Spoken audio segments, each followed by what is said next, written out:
is 7:07 on Wednesday night, the 10th of February in the year 2021. I'll call to order the Conservation Commission meeting. We have members present tonight via Zoom, including Ray LeMay, Mike Camacho, Sherry Burdick, Steve Nager, and Bill Bolton, myself, Andy Fulton. And we have guests, Missy and Natalie and Jeremy. So let's take right off the top here. As far as the order, let's hear from Natalie and Missy about their observations. This is regarding the easement at associated with Collins Landing, I believe. Is that correct? Yes, that is. And do you, Missy, have a lead with questions or concerns? Would you like to frame your observations for the commission, or is Natalie going to take the lead on that? Natalie, would you like to do that? I can certainly do that. So this is the question that we have for you all, and the situation we're running into. So Collins Landing, we abut the Russell Drive Association, and we grant them the right of way to use Russell Road, which is on our conservation land. So it's between 5 and 10 years ago. The timeline is iffy, but on a piece of land that at the time they did not know belonged to Collins Landing, they put a structure to hold sand and then to also store their trucks so that way they could maintain the road in the winter. And Missy, I can't recall if it's probably now 2 years ago when the survey took place of the conservation easement. That was last year. Oh, it was last year. Okay, I couldn't quite remember. And that's when we discovered that that was actually a part of our land. So we've actually been trying to really build that connection and community with our neighbors. And I've been chatting with the president of the Russell Owners Association, and she happens to be a lawyer. And, we thought it would be in the best interest to draft a formal lease agreement, because we didn't want to say, oh, you have to take that off of our land. We didn't want to put a burden on them, especially for something we're not even, using that area.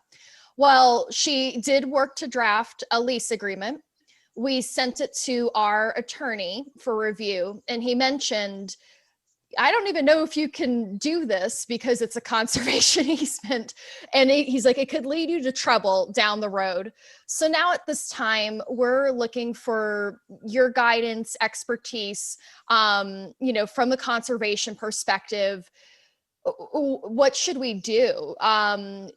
We don't know if we should tell them they now have to move it entirely, or is there any legal avenue to still allow them? Because we really were just trying to be good neighbors and not create a fuss, but we want to make sure we're doing things by the book. So we'd really appreciate any, guidance you may have. And Missy, I don't know if you have anything else you would like to add.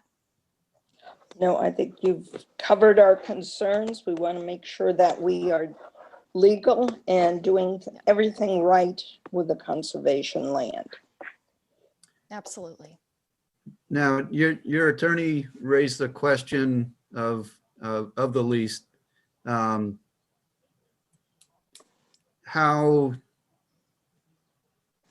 far into reviewing the terms of that lease did that entity go?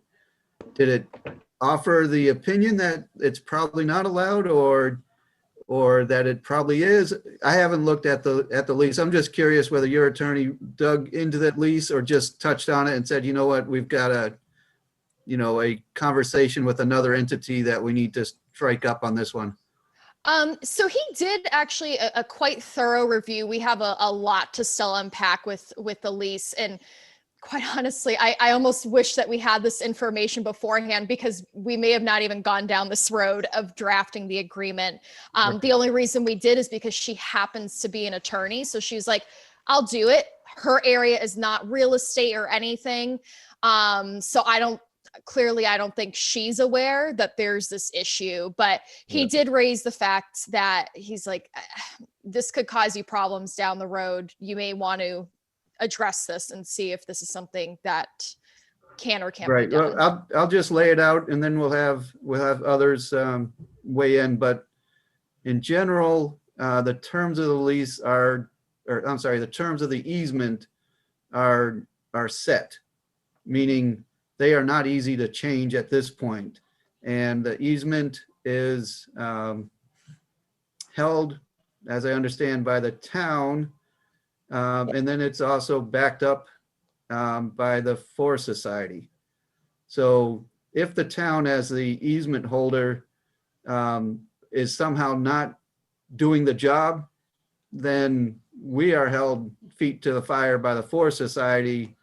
And they have, this place is on their radar. They are active and even in their secondary, I forget the exact legal term, but their secondary role, call it a backstop, if you will. If we're the catcher, they're the backstop, and they will tell us if we go, out of bounds, so to speak. But I'm not I'm certainly not an expert on the terms of this easement. And if there is potentially a way forward, then I guess the town and the Conservation Commission would have to have a legal opinion as to whether the proposed, it's kind of a change of use or proposed lease agreement is possible. And let me see if anybody else on the commission has, or even our guest has a better understanding or has had a chance to look into the terms on this easement. Hey, Andy, this is Mike. Yeah. So I have the conservation easement deed in front of me. And right at the beginning here, 1A, it states, the property shall be maintained in perpetuity as an open space managed as wildlife habitat without there being conducted therein as industrial, commercial, or residential activities, except forestry as described below. And then a little further on,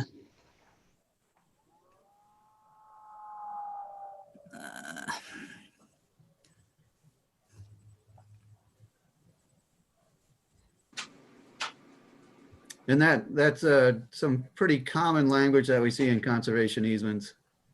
yeah, I highlighted something that is now no longer highlighted. So I'm trying to find Okay. it. Andy, this is Bill. If I could. Go ahead, Bill. 1C is pretty clear. It says no structure or improvement such as a dwelling, road, DAN or DAM, I'm not sure what the word, fence, bridge, airplane landing strip, culvert, or shed shall be constructed, placed, or introduced onto the property other than on the definitive plans submitted to the town of Ware Planning Board and approved in April 9th, I guess it's 1987, and except as necessary in the accomplishment of the forestry, habitat management, conservation, or recreational uses of the property, so on and so on and so on. But that pretty well covers it, it would seem. Yeah. Yeah, that's what I had highlighted there, Bill. Thanks. So that sounds like something that just doesn't work. Now I would, as we have our contracted forester who's become familiar with that area, I'd just like to ask you, Jeremy, if you can unmute for a second and weigh in as to the boundaries in this area and whether you noticed or whether you know anything about physically being around this sand shed and truck parking area. Yeah, so it was noted on Peter Mellon's survey whom we hired, well, the town hired to conduct a, preambulation and Right. monumentation of that property last year. And his findings reported that. And then as we went around at my company to actually paint and sign the property for the easement, that was also seen. And then it was just recently brought up again. So, but as far as the easement goes, I think it's pretty clear that that type of use is a violation of really any conservation easement that's a standard language like this one. Yeah, so, And right, it sounds clear on that point, and it sounds like you're saying it's pretty clear on the surveyed boundary that the structure and the usage is on the wrong side of the line. Right. Yeah. If I could ask just a question, the road going through the easement, the residents on Russell Road have that right of way. Is there any amount of land off the side of the road that would permit this? Because this is right on the side of the road. Missy, I'm not sure in that regard. Does anybody on the meeting have a thought on that one? I suspect that the road is, well established on the plans, and that it hasn't moved from where it was when the easement was established. No, I don't- I don't believe there's been any change to that. Yeah, a quick look at the deed. I'm not seeing any specific off the road allowances. There's the right to maintain the road, but it doesn't really speak to anything beyond the road. Now, when you say the right to maintain the road, can you just give me an example of what that would be? Would that be removing trees or widening the road, or what does that mean? For me, that would just mean maintenance of the road. So if you get a pothole that can be filled, is it a dirt road? Is it paved? Yes, no, it's dirt. So it to me, maintain means just a standard care of the road. I wouldn't. I think if they need to expand on the road, that I don't know that would be allowed. But Okay, somebody else may think differently. I see. Okay. I like to clarify that because we've noticed that next to the road, there has been a few trees that have been downed that we knew nothing about. So we just need to clarify that with that association as well.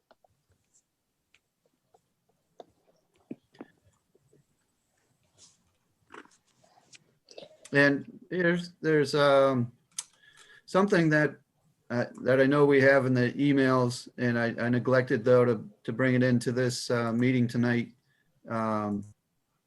If we could, just for the record,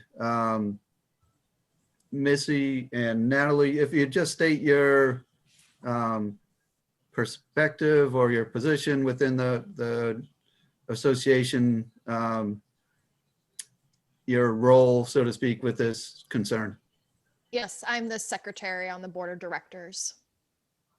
And I am a director on the board.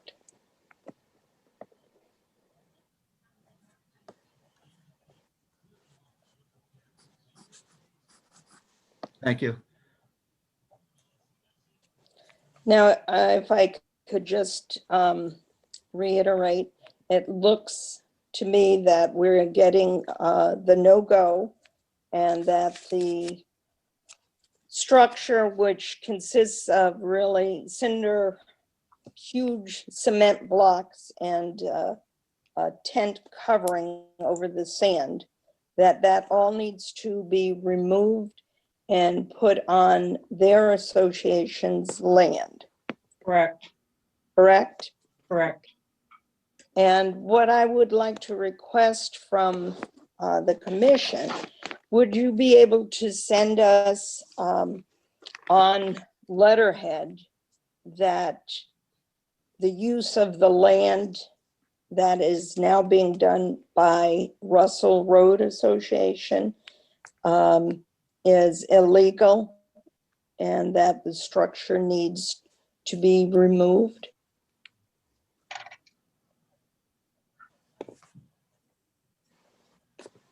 Hey, this is Steve. Can you guys hear me okay? I hear you, Um, Steve. Yeah, I mean, that's kind of an issue for legal counsel because we haven't done our due diligence, to get out there with a surveyor. I mean, I guess unless we're confident that it's nailed down on the survey work that Jeremy did, that it's, that's actually on a plat or something or confirmed. I just, I'd feel comfortable saying that a structure is inappropriate on the easement property, but the issue is, is the structure actually on the easement property? And I don't think we could say that without spending some money and having an opinion from a survey, unless Now- Jeremy, we have that. Jeremy is from Meadows End? Yes, he's on the call. He does forest Yes. management for the town. Jeremy, I believe we actually met.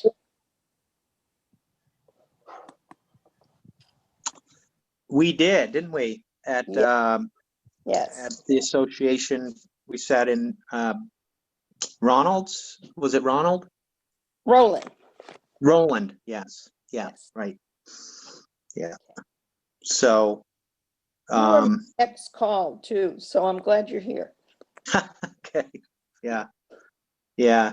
So I sent my my technician down earlier this week, and I shared his comments with Steve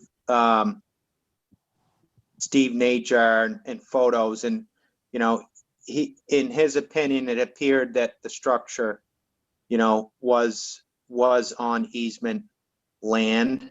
It appears to be. We didn't do any special measurements or anything like I think Steve's getting at. So we'll look at the 2019 survey plan, which my technician also suggests that this was noted on that plan, and is showing it on the inside of the easement area as well. So, if we can verify those two things, then I agree with Steve. We can, with confidence, call Send it a as letter. Sorry? Then we can send a letter of cease and desist. Yeah, right. No, I mean, technically not. It's not a cease and desist. I mean, you've got to stop the adverse possession claim. I don't know how many years that's been there. But Don't know. Yeah, she can't, Catherine Bowman, she's the president. She's not even 100% sure. It's between 5 and 10 years that the structure's been there. Adverse possessions 20. Yeah, and that's why we wanted to have a lease agreement with a nominal yearly fee to protect ourselves. But yeah, clearly we may need to go in a different direction.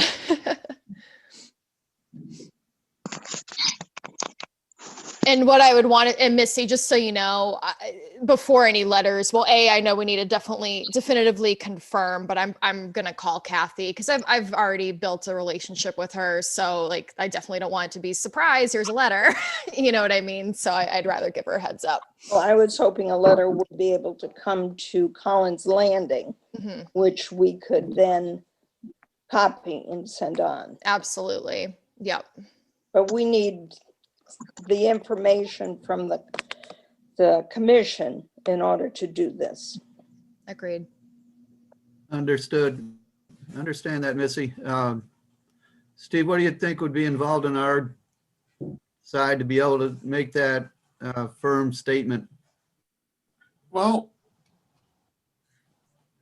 I mean, we've already spent a ton of town money on this easement. And I think we all agree that this thing is on the easement. And so, I mean, we could send a letter to Collins Landing saying we believe that, once Jeremy confirms it, that we think that this thing is on your property and please do something about it. But that's the extent of it. And then we enforce it against Collins Landing. They need to enforce it against Right. Right. So yeah, I mean, we can say we suspect you're in violation of the easement conditions. Mhm. And we'd like a response within X amount of time. That's gonna have to go through, I think that's gotta go through Laura Spector, honestly. So, yeah, Well, I think we'll take that on. Well, and Miss, I mean, I don't know if now at this point, like we should definitively have this letter, but if I have that conversation with Russell Road, they agree like after the winter, because I think forcing them to do it right now would be a little bit difficult, but if they are in agreement, like, okay, yeah, we'll get this off of your property, would Collins Landing still be held to any type of violation or anything of that nature? I mean, I guess I'm just trying to figure out, is it best for us to get this letter or not? If we can get this resolved with the association, with Russell Road, and have them remove it, no issues, no questions asked. To protect your tail in the future, because it's going to come up either here or some other place, it does not hurt to have documentation that says we've been here before. This is the way this easement works. We went there and we've done our due diligence. We get that this can't go on, so that if anybody ever challenges it again, you've got your documentation. Fair enough. Instead of coming back and saying, well, we did this, but now we have that. It makes it neat and clean for everybody. Okay, Okay. good to know. Good point. Thank you. Yep. And I'll state it here, Natalie and Missy, this isn't, this is cooperative, this isn't adversarial. And it sounds terrific to me that it can be hopefully a cooperative, fix a mistake with the Russell Road Association also, and the Collins Landings Association. So, there's nothing punitive here. Nobody's talking about collecting fines or fees or, issuing demerits. So that's really, a positive outcome is that we have a good discussion. We have a better understanding, and in a reasonable fashion, the activity that isn't sanctioned is moved elsewhere. So, Understood. I think Lori Davis mentioned, and it makes good sense to have a bit of a paper trail, or a digital file somewhere that acknowledges we discussed this in early 2021. Mhm. This was a condition that we encountered, and with a remedy, some sort of reasonable time frame. This is how it was remedied, and too bad it happened, but it can be remedied. Okay. Perfect. I think Steve's right in that we need to be careful as a volunteer body and issuing opinions. We don't speak Legal. we don't speak with legal authority. So, we'd probably look for what should be a fairly easy assist on, sharing an opinion that has, has all the proper language for a municipal body, and its interaction with another association within town. Hey, this is And we Steve. appreciate that. Hey, Andy, can you hear me? I can see it, yes. Yeah, I just want to chime in with a couple of suggestions here. So really, Collins Ledge Association is the landowner. So if that were my property, I think, in this case, we're the easement holder and we're working with the landowner. Really, the landowner should issue the letter notifying the person who's involved with the trespass of their trespass and just CC us as the easement holder and that they're taking the action. And then if they feel that we can supply what we have for survey or any backup documents, but then if there's a need for a surveyor and that kind of thing, they really should be paying for it, not us. Correct. Just trying to stay away from having to really maybe go off the deep end immediately and trying to enforce this and just try to, see if it can be resolved with a simple letter between those two organizations, with just the CC to us. Okay. Well, we do have an automatic record in the minutes of this meeting, reflecting our discussion here and the time of discussion, the place of discussion, the manner of that we had tended to the issue. That's a good point, Steve. Do you feel like at this point that there's any, well, I guess this is a conservation meeting. What are our action points as you envision them? Is there something where we do need to have additional work done on our behalf? And is there any need, is it advisable to tap Laura Spector at all, or Spector Morgan? My suggestion is not. My suggestion is that the Collins Ledge Association contacts the Russell Road Association and just provides us with a CC. If they all agree to move that, then there isn't any reason for the town of Ware to spend money enforcing the easement. Correct. So If it goes further, then you would do town council, and at that point, if you have to take those legal steps, they would get charged back for that money. But you're right, not getting into an adversarial situation is a good idea. yeah, Yes. not even adversarial. We've already spent a lot of money on something that we don't own that we just enforce, and I'd rather see it resolved between the organizations without spending more money on it, if it can be. Correct. Okay. I'm I'm always game for the lesser involvement. There's no secret there, but I want to make sure that the association represented here tonight has a clear understanding of our position and the most suitable path forward. Yes, absolutely. I guess my only additional question or potential takeaway item, because there's a question of, okay, is this structure definitively on the easement? Is there just any way to at least look at the survey records from 2019 to just, again, confirm, especially since you believe that the structure was noted, and then hopefully we can all feel pretty confident about that? Like, do you agree with that?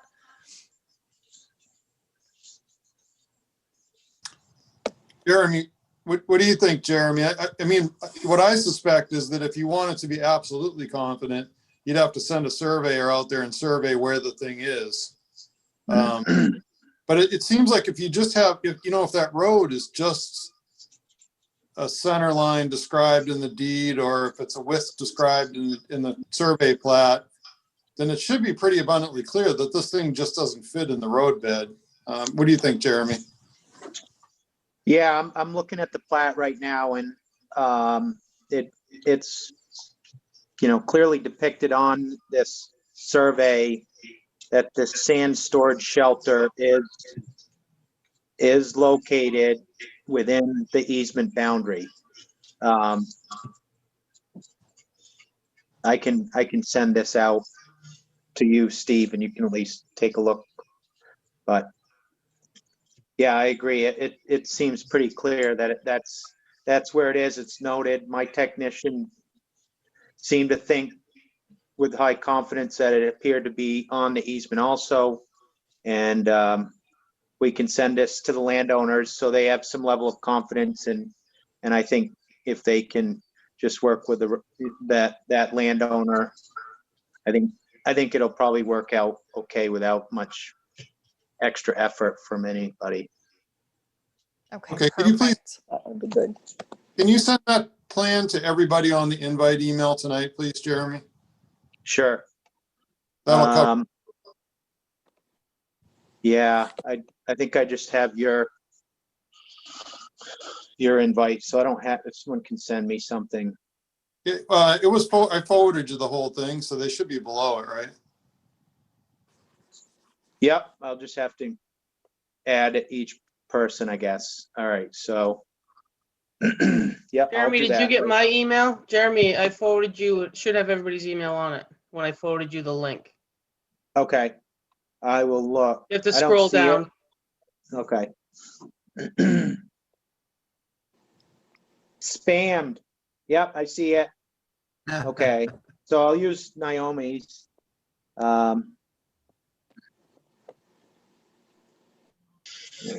Reply all. Here it goes. And So Missy, with a document, a file that Jeremy's going to send along, our discussion we've had tonight, that you have two key persons involved with, and the minutes that will be produced from this meeting, will that suffice and give you what you need to go forward?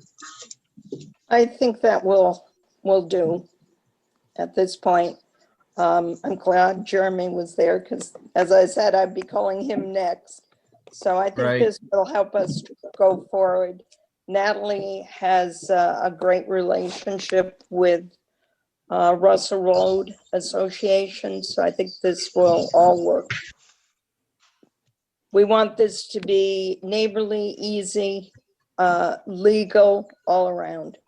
So I Absolutely. do appreciate the commission speaking with us and helping out on this. Yes, thank you all so much. We really do appreciate Well, it. that's good to hear, and that's what we hope for also, so that you can move forward without feeling like there are loose ends or you haven't been heard. But I thank you for jumping on this meeting tonight. You're welcome to stick around if you want, but we'll be moving on to some other issues. All right. Any further comment from commission members?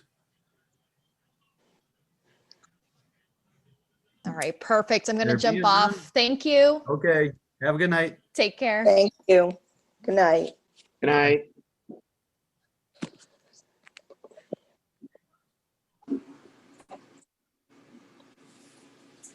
Very good. Thank you all for wading through that together and letting our guests sound us out about a matter of some importance to them. Appreciate their intent to do the right thing. And with that, I think we ought to move on to our remaining guest and we'll give the floor to you, Jeremy, to provide an update and work through the business issues we need to address tonight. Okay, good evening, everyone. Michael, I'm curious how on earth the sun hasn't set behind you yet. I'm at a really high spot and where, yeah. There you go. You Yeah.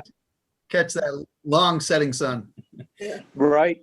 You're probably well above the Arctic Circle if that sun's still up at this hour. Right, yeah, my secret spot, yeah. Yeah. Just one closing thought on that easement. matter we just spoke to. Naomi, I responded to your email, but it looks like that was just directly to me, and maybe if you can send it to each person. I wasn't on the original email. It's just a forward strictly to me, and no one else is on there. Does that make sense? Yeah, I can send it. I got it. I see it on my phone, but I'll do it when I use the computer. Okay, great. All right. Good. So did everybody get the attachments I sent for tonight's meeting? Yes. I did Great. indeed. Thank you. Okay, good. Just make sure we're on the same page, so to speak. Like normal, I put together a report, and I typically just kind of move through that. So if there's any item that I'm speaking about, you have questions on, or any item that I didn't address to your satisfaction, just let me know. So it's been an entire year since I have last briefed. Hey, JR, the JR, hang on one second. Are you guys sure you got this? Because I'm just looking at it. Went to me and Andy. I don't know if Andy, if you forwarded it around. I didn't Yeah. get, I do not have it. No, I didn't think so. Let me That's forward. Phil, if you didn't get it Yeah, either. sorry. That's something that came out today. So Thank me you, see. Steve. yeah, let me send it right along.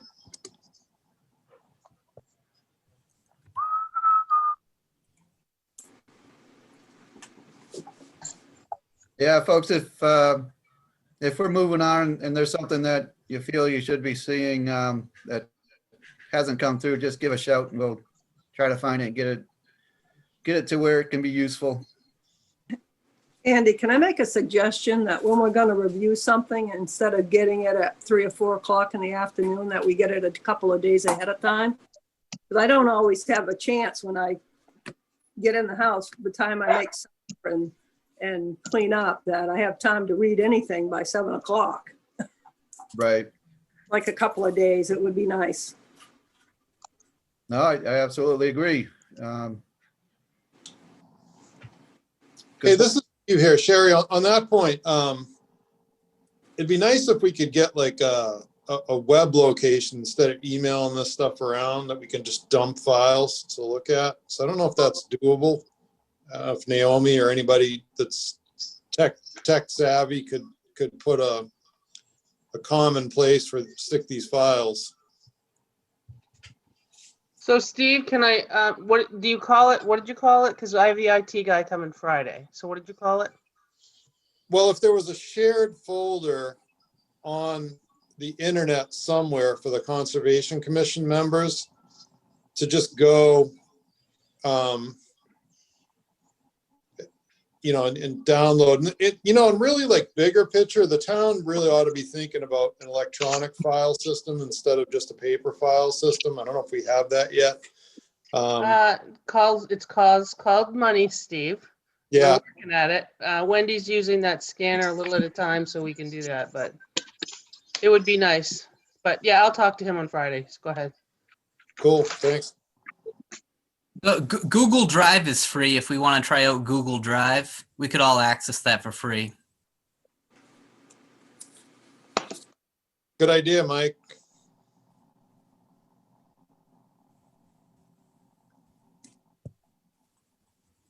You guys want me to move along here, or are we waiting?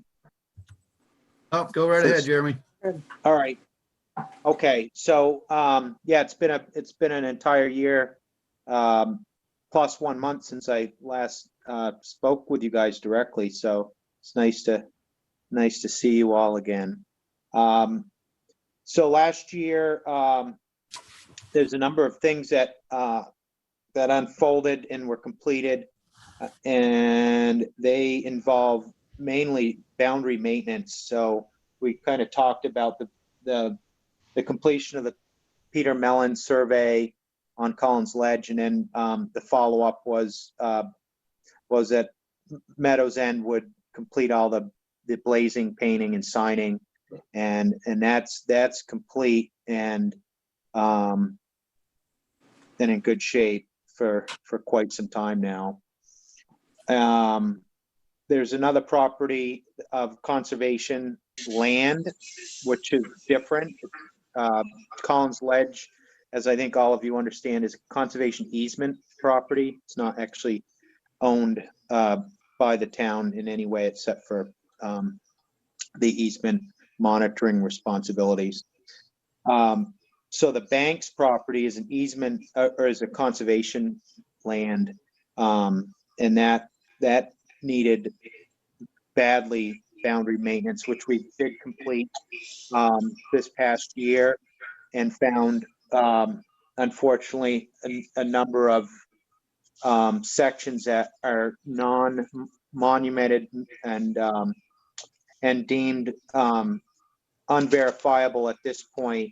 I did include a map that shows that the findings of that, and we're going to take one last measure this spring once the snow goes, and we're going to look for pins, boundary corners that are reported to have been pounded in below grade by the previous surveyor. And if we can find those, we will monument according to the location of those. If they're not findable, we'll need to regroup as a commission and determine what we are going to do. So I'm hoping this spring, when the snow's gone, we'll be able to find these missing corners, and as a result, complete the lines that we haven't been able to maintain because of what appears to be missing corners.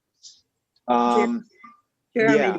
when you go out to find these monuments or these markers that have been pounded in the ground, what are you doing? Are you taking a big metal detector out with you? Yes. Yep. Okay.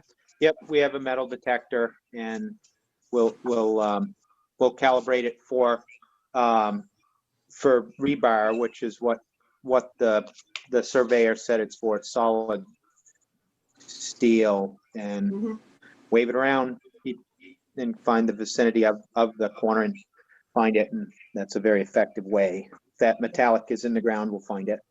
Yeah. You come across that before in your work? Yes, many times. And Okay. yes, yep, it works very well. So let's see. Okay, so that's it, and we did complete the sort of the big monitor, the conservation monitor process for Collins Ledge, and submitted that document in its entirety to the Forest Society. So I think we're in really good shape now with the Forest Society and Collins Landing there. So as far as work in progress, I'll start with the giant project of conditioning all of the town forest boundaries. So we launched that this past year, and identified those properties that needed to be painted and signed, and begun that process. And of the 30, I think there's 35 miles on town forest lands. We did get 5 miles signed and painted, so those are completely done. And with the cold weather, we had to curtail any more painting, but we continued on to sign and ground truth another 7.5 acres. So this year we should be right on schedule for the 3-year phase of getting that completed. So I'd say we're about 30% complete and right on task with that. I did send a really neat, I thought the commission would appreciate it. We put together what we call the boundary maintenance update map for the town, and it shows all town forests and town conservation lands. So right now we're focusing in on the town forests, which are highlighted in red. Those are the highlighted in red properties. At some point, we'll have to talk about how we want to manage the conservation land boundaries. For now, this gives you a good visual of where the town forests are in relation to the conservation lands. Yeah, that's a great map, Jeremy, there. Thanks for putting that together. Yeah, you're welcome. Should be a good resource for everybody in a lot of ways. Jeremy, Yes. I can't see the map, but do you have a number for acres for the town forest versus a number of acres for the town conservation land? I do, and I'll get that to you. I don't have that in front of me. Okay. Yeah, that'll be easy to get. Sherry, you should have the map on email. We sent it a few minutes ago. Oh, okay. Hey, Jeremy, just looking at the map on the Farron Pond area, kind of, if I remember right, those smaller parcels, we did not blaze those before. And I'm not sure that we should spend the effort on blazing those. I forget if those actually were even considered town forest or if they were just conservation land. Yeah, we ran into. All right, so yeah, so Steve's talking about Farron Pond. It's in the very southwestern corner of the town, and the very southwestern part of Farron Pond are a number of these lots, these house lots, and yeah, we didn't spend the monies to hire a surveyor and locate those. But the larger blocks we did, including the ones up north off Jewett Road. Right. So I think we should maybe just get a note on the map that I suspect we would still intend not to bother with that at this time unless we start to accumulate more of those vacant lands and piece that back together. Right. I'd agree with that. Yep.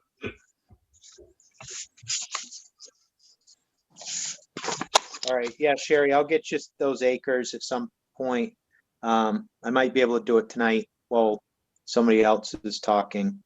The other things that are in progress involve the two largest town forest acreages that we have, both Felch and Eastman, and those are queued to be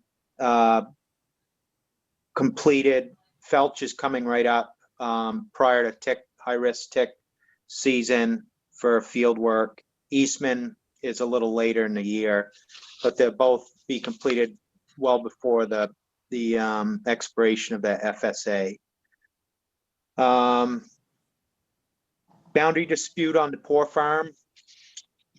That is something that's appearing to be beyond my my capacity. I have, for those that aren't up to speed, there's a neighbor, Steve Caggiano. Is that how you pronounce it? Close enough. Close enough. Yeah, he's in a butter to the Poor Farm property due east, and he's sent the town a message that he believes that that the town boundary has monumented and has been monumented since 1979, I believe, is not accurate, and it's his property. And so he has sent some plats that were recorded in the Registry of Deeds from Milton Attridge in 1971, so quite some time ago. And that plat or survey work does not, it does not correspond to what our past forester surveyor, Bob Todd, created in 1979. So I have that plat in front of me too. The question is, the work that the town did in 8 years later is we're trying to figure out if that survey was actually registered with the registry, and it's old enough, so I'm not finding it on the registry, so I don't know if we got to go down in person or what. But Jeremy, that land originally prior to that he bought, the guy that's disputing the boundaries, I believe he bought that from Bushad. So you may find a deed of something under Bushad. I'm pretty sure that was owned by I don't know if it was B Bushad, Beatrice Bushad owned that, I believe. okay, yeah, it says Fletcher to Smith, and that was back in 1920, quite a long time ago. Prior to Fletcher. Oh, prior to Fletcher, yep. Is it Bushad? I don't know. I just have a plat here. I don't have Okay. any type. Yeah, I think Yeah. Bushad that originally. Yeah. Formerly Gould, now Bouchard. That's another property. Yeah. Yeah, I see. So anyway, we're working on that, and we may need to provide. I'll provide some type of report back on what we have found and what I can conclude based on the registry. We did spend time in the town dungeon looking for deeds and any old plats. Wendy Rice provided all the information she had on file for that property in her tax records. They're all stemming back to Bob Todd's plat from 1979. But again, we're not sure if that was even recorded for the registry or not. So we'll keep you posted on that. And so at this point, I believe the town is not, I have not responded to the owner's email because it wasn't sent to me anyway, but I haven't responded in any form outside of the vice chair of the commission. So do we want to, Jeremy, based on what you're saying, do you want to consider researching this, or do we want to try to just push it off and develop a statement of work and get 3 quotes from surveyors? And then I can go ahead and email Steve. We talked, Laura Spector had suggested that we ask him to share the cost in resolving this. I mean, if he doesn't, we still want to press forward. But I mean, if what I'm hearing from you, this is probably maybe a little more difficult to resolve than just something you can do. Yeah, it would be pretty easy if we had, some recorded documents, book and page, sitting around, but I'm not seeing any. And so I would tend to think if we can reach out to a few different, build a scope of service for somebody to provide a proposal. And then next time we meet up, we can make a decision on that. And depending on if this, regardless if the owner's going to want to share the cost or not. Is that what I'm hearing? Yeah, so I think, last discussion, we talked about doing that last meeting, and then you and I had the discussion, and we felt like we still didn't have enough background information, which we've got, you know, we dug up a little bit more based on just Bob Todd's essentially notes, you know, because at this point, we don't think, it may not be a filed survey plat. Right.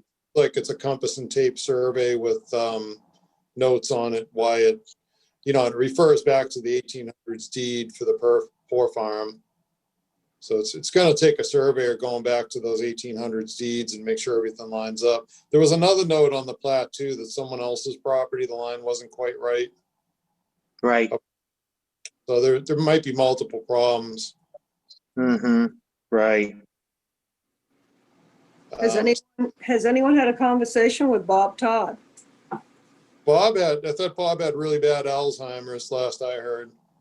I guess he has some really good days and some not so good days, but he may have a file, you know, in his, you know, in a file cabinet there that might help you. Not sure the suggestion. Meridian took on all his files, Sherry. Oh, they did. Okay. Uh-huh. Yeah, Meridian's in possession of those, but with the town's purchasing rules, we can't go directly to Meridian. Okay.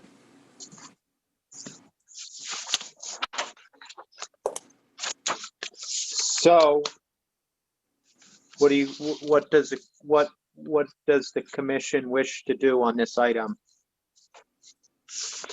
I'll go ahead and suggest that we just continue working on this under the hourly agreement.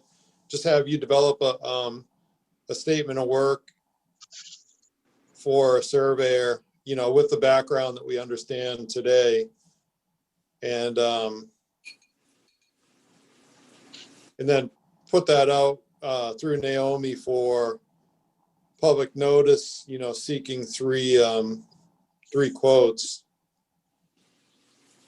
At least 3 quotes, you know, if we got more, great. So I think we could post it, and then we could also push it off to, you know, whatever surveyors we think might be interested as well. Okay. And yeah, if everyone's good with it, I mean, I'll just shoot Steve an email and just, you know, just mention what Laura had said about see if he has any willingness to split the cost with us.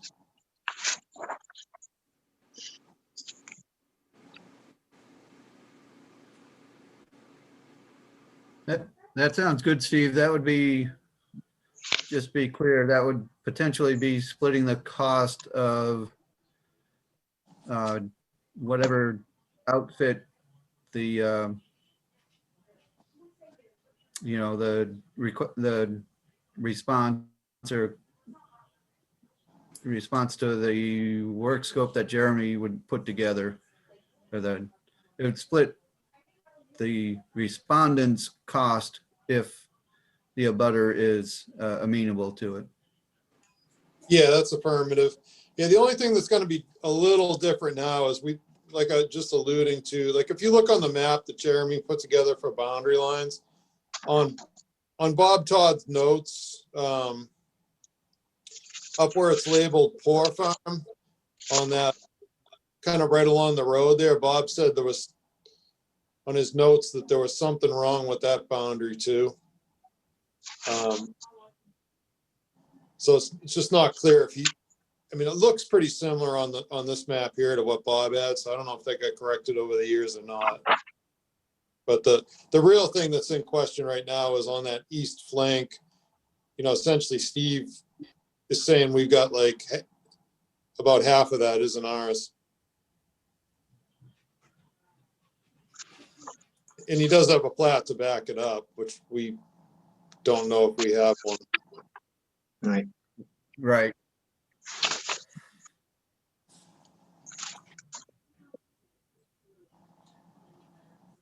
So All right. Well, I will move forward with that statement of work and get that over to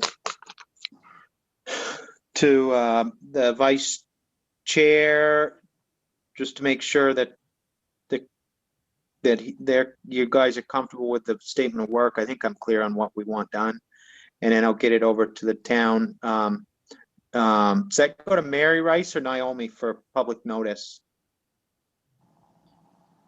You can send I it think to, you can send it to me. Mary Rice retired a year ago, Jeremy. Oh, okay. Yep, I'll take her off my list. All right. Okay. And then, yeah, and then I'll send off to the handful of land surveyors that we typically reach out to in that area. Okay. Yeah, you can shoot that draft out to everybody that's on, gonna be on this other email too. Yeah, that's fine. Okay. Preferable. Yep, understood. Oh, actually, not everybody, because those folks from the Collins didn't have anything to do with it, but yeah, just all the commission members. Okay. And Jeremy, you should be able to tag us all at conservation at where.nh.gov. Oh, okay. So Are we there's one email address that actually links to all of you guys. Except for I haven't got Ray on there yet. Go ahead, I'll get Ray on Friday. You're working on it, I know. Yeah. Okay. All right. So Thanks, on something Mr. like that, Jeremy, I would just suggest you make sure you put Steve there as a point of contact, and then if you want to throw me in there, fine, but CC, The rest of it's the a little commission. redundant, but yeah, to that group email. Yep, will do. Will do. Moving forward with any matters, that's what I will make the new, or just the Thank you. procedure. Yep. Okay. Let's see. So proposed work coming up is as follows. The continuing the invasive control efforts on Farron, Eastman, Woods and Felch.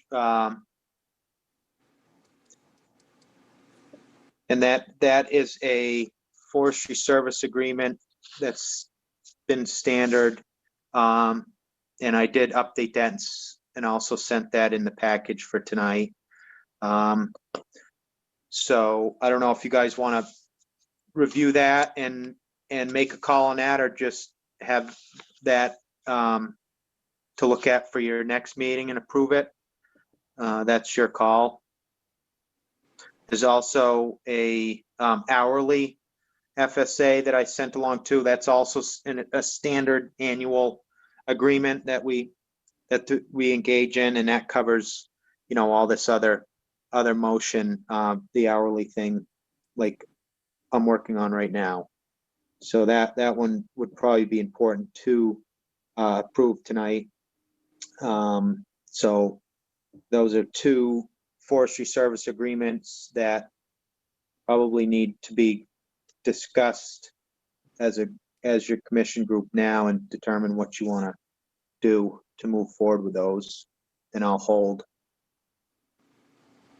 So I'm looking at two of them that look like hourly to me, and one of them is signed today, 2/10/21, and the other one says 2/10/20.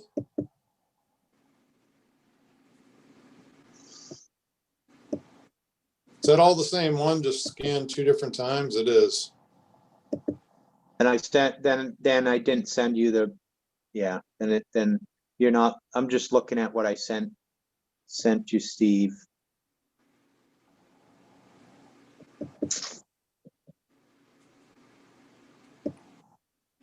Yeah, you must have signed it twice.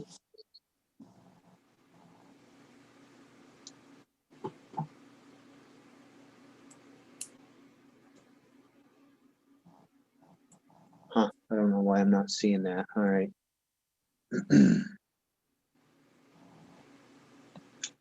So which one are you saying are you indicating I sent that is correct?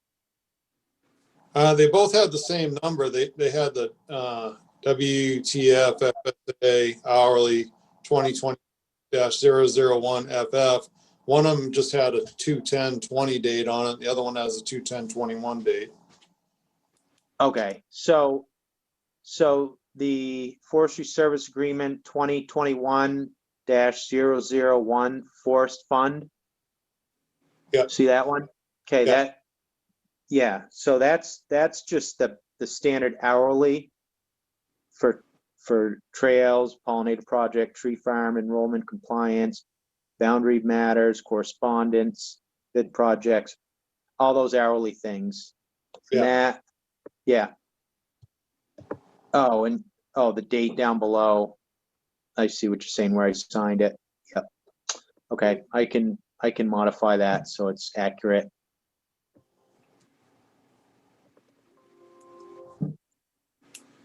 I need an office administrator is what I need. All right, and then Jeremy, it looks like we have one that's accurate and we have one that's not accurate. that's what it looks like. Yeah, exactly. So we do have one that looks like a good date on it that we should be able to work with. And I think you mentioned another one in the 5,000 range that you meant to send to us that does not seem like we have right. another FSA. Yep. Exactly. Okay, so the good news is the hourly one, I think we ought to move on tonight, but that doesn't the hourly doesn't necessarily have to come just out of the town forest account. That would also apply to the conservation projects. Because Right.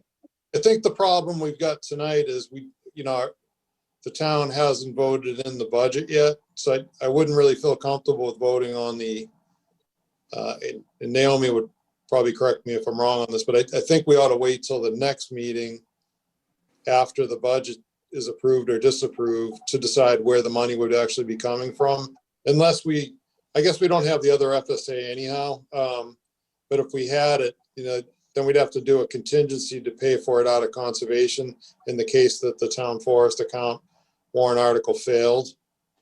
But I think where this forestry services agreement on the hourly comes out of either one of those accounts, and it says for both town forest or conservation, I would suggest that, or a motion that we approve that. Steve, your next meeting, I think, would be the day after the town vote. The town vote's March 9th.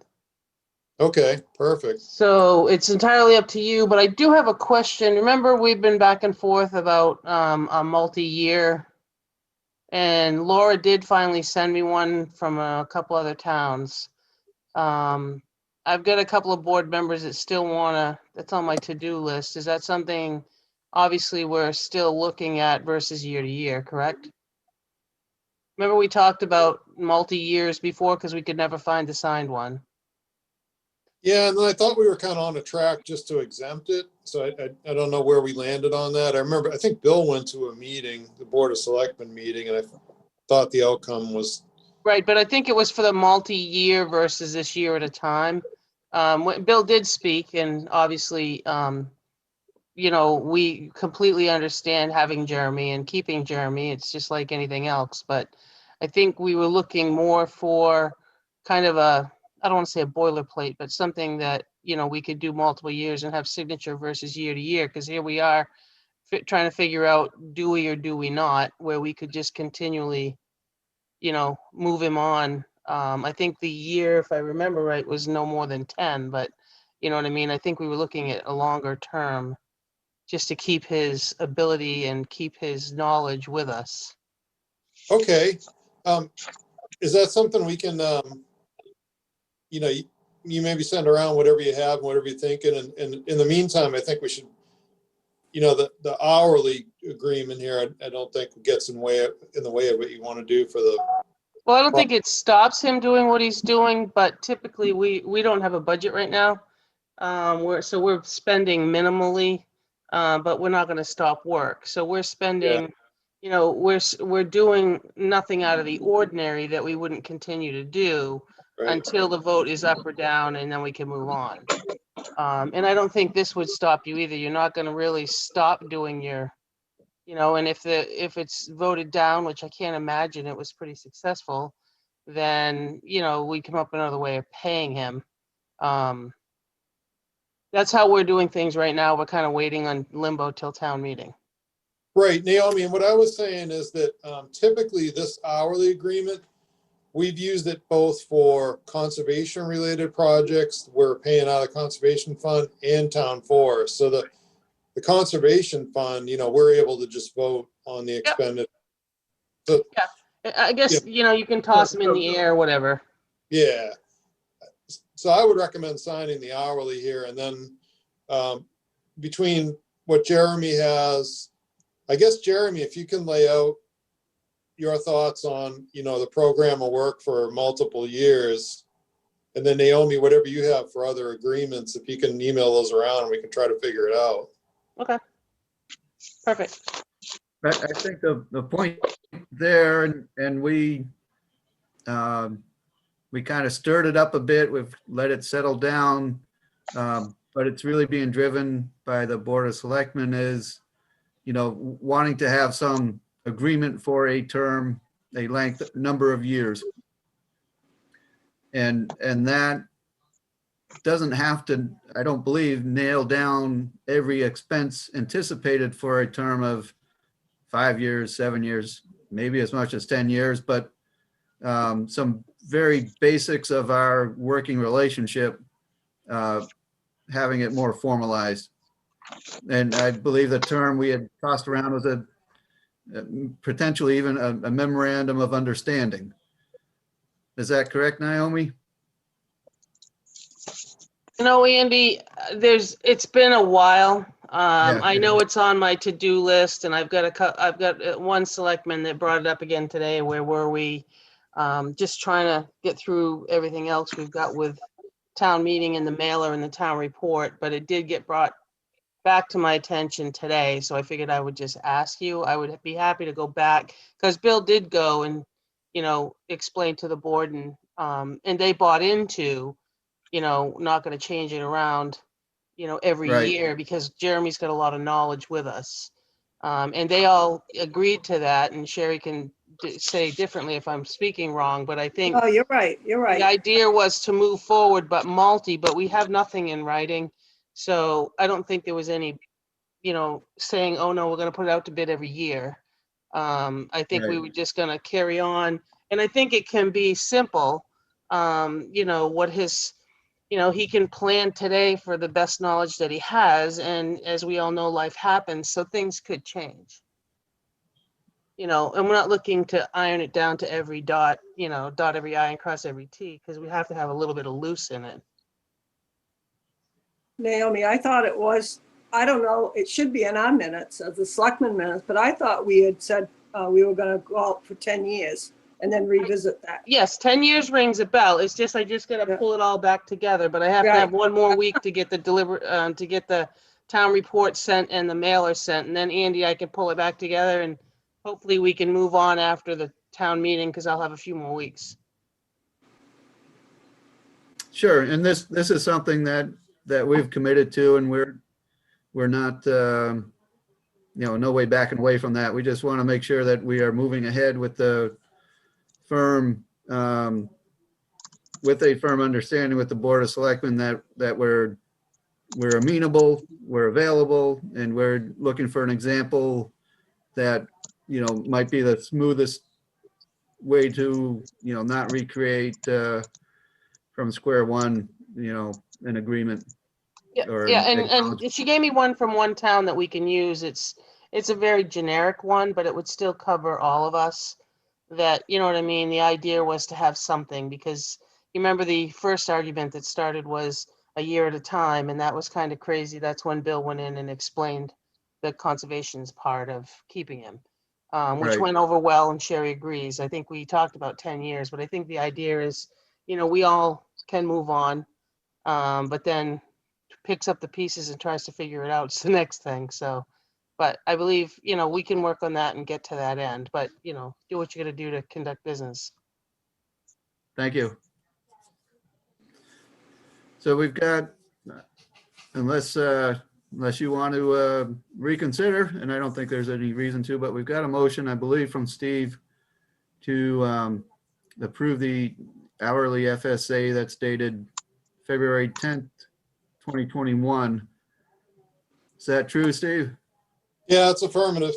Yeah, I'll Do we second have a that. second on that? I'll We got a second. second from Sherry on the motion. Thank you. Any other thoughts on the matter?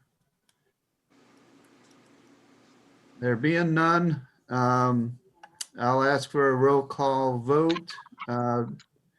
And Ray, if you would, there you go. Ray, Yep. I agree. Sherry, Yes, Steve, Yes. Michael, Yes. Bill, Yes. and Laura, you're gonna have to unmute yourself. Yes. And thank you. And Andy is a yes. So we have a motion approved, unanimous. Thank you very much. Continue on. Steve with comments or Jeremy with any other elements of the presentation? All right, I'll jump in unless Steve wants to jump in. Yeah, so the invasive control program, we'll just table that until we know where your budget is. So we'll table that for the next Right. meeting. Okay. I will correct that in any event. It needs I didn't send that one to you anyway. Moving on, the Hardwick law, I was just curious if someone on the board could give me an update on where that is at. And I was just curious if there was. come here, Jeremy. Jeremy, I can't hardly hear you. The sound's gone way down. Anybody else have a problem hearing me? Yeah. Yes. It just happened in the last couple minutes. Any better? Yay. Sounds great. Good. So I was just curious about the status of the Hardwick lot. If someone could fill me in. Andy, I can if you need to. Seems like you probably should. Okay. Well, I was just, so what we've done is we've done the deposit. We have a purchase and sales. We're supposed to close before March 1st. I don't know exactly the snag, but we seem to have a title snag. I had to reach out to Jennifer and Blair to see if they had purchased title insurance when they bought it. They couldn't find title insurance, so she asked me to reach out to Terry and Donnie Hardwick because that's who they bought it from. So I've reached out to them, provided contact information for Terry and Donnie to the lawyer, and they're working through whatever title issue, and I honestly don't know what it is. They didn't tell me other than asking them to get a hold of our lawyer. So that's where we are. So we're going to anticipate still closing by March 1st, but I don't know if this is going to be a snag or not. But Jennifer and Blair have been in contact with, and then Terry and Donnie, who are the prior owners, have also, I don't know what has come up. So that's as much as I know now. But we're anticipating still to close March 1st is what we're still going to push for. Great. Moving along for other proposed tasks. Timber sales on Toby Hill and Farron Pond.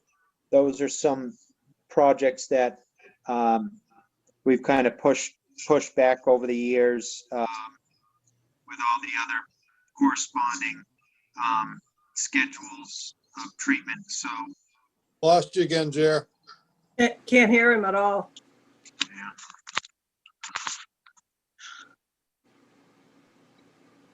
How's that? Martian's got him. No, no good. No good.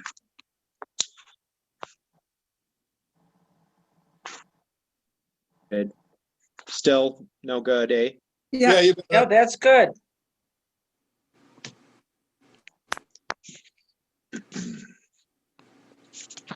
Still good? yes. I didn't All right. hear anything except timber sale. So if you can start where that sentence where you said timber sale. Yeah, timber sales. There's some scheduled work for Toby Hill and Farron Pond. That activity was scheduled for 2018, and so it's just some housekeeping activities that are in the queue that we should, probably consider implementing. So that's some proposed timber sale work for, I'd say, the upcoming calendar year, whether it's this summer or next winter. Because that work does take a fair amount of preparation. Do we already have If signed FSAs? Say that again? Do those two harvests already have a signed FSA or no? No, they don't. They're just items that are some housekeeping items that I wanted to bring up to your attention. So they would require a forestry service agreement to be prepared, and if that's something you guys want me to do, I can do that. I'm losing you again. Can't hear you.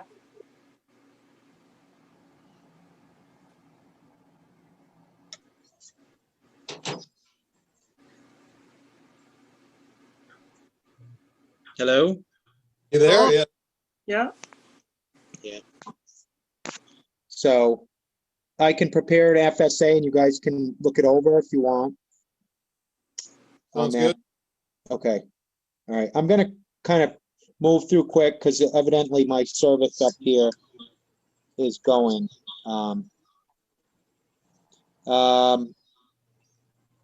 Forestry plans, nothing that we need to act on quick, but I think just and on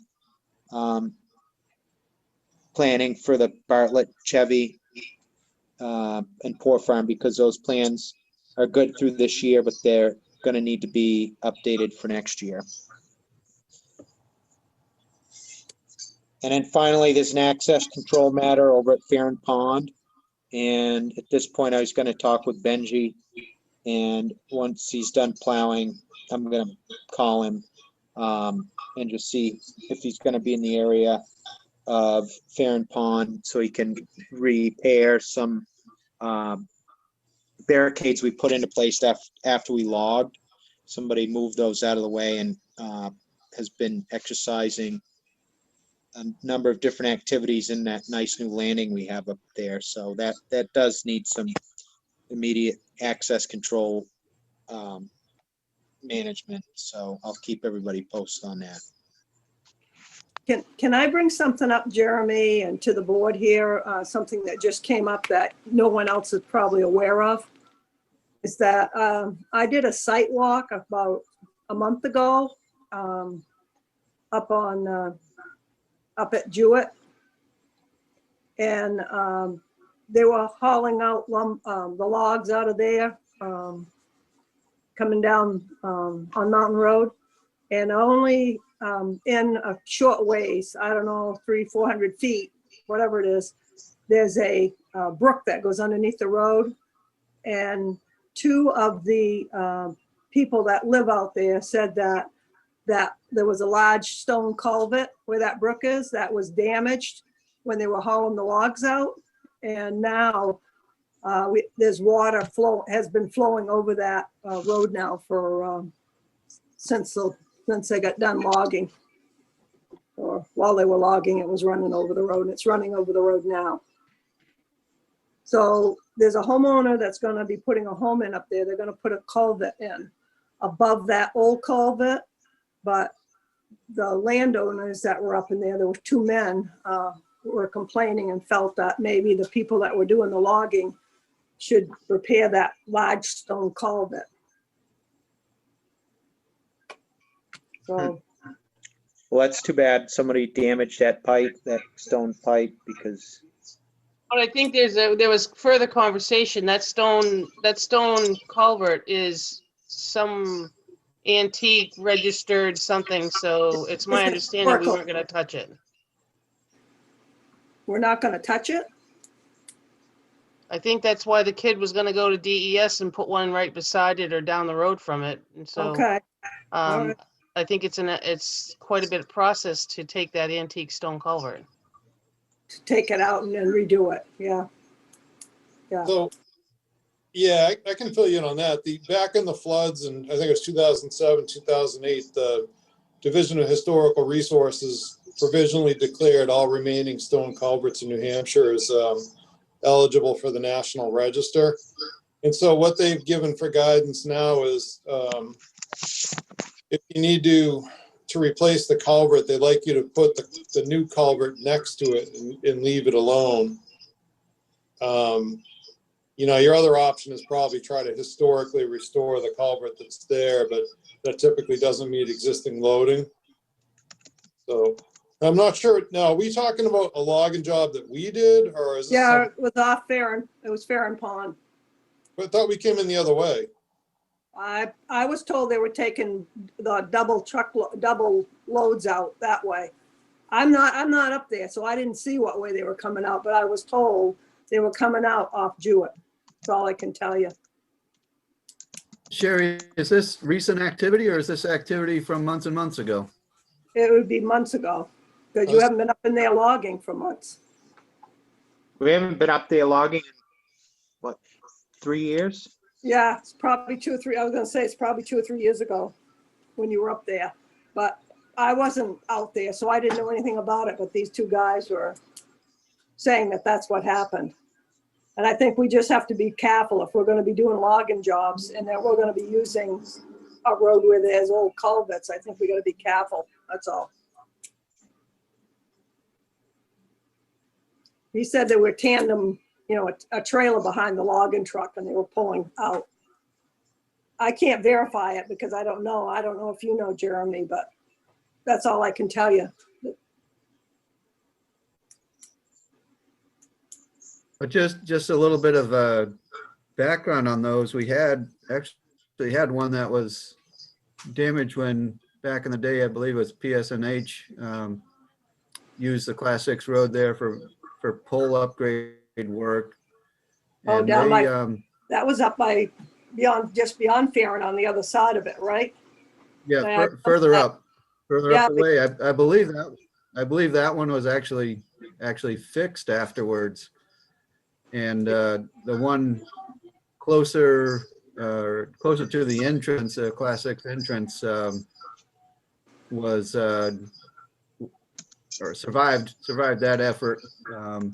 I had noted years ago that there was a hole in the road bed that you could look through down into the stone culvert there. So it's certainly been on our radar for a while.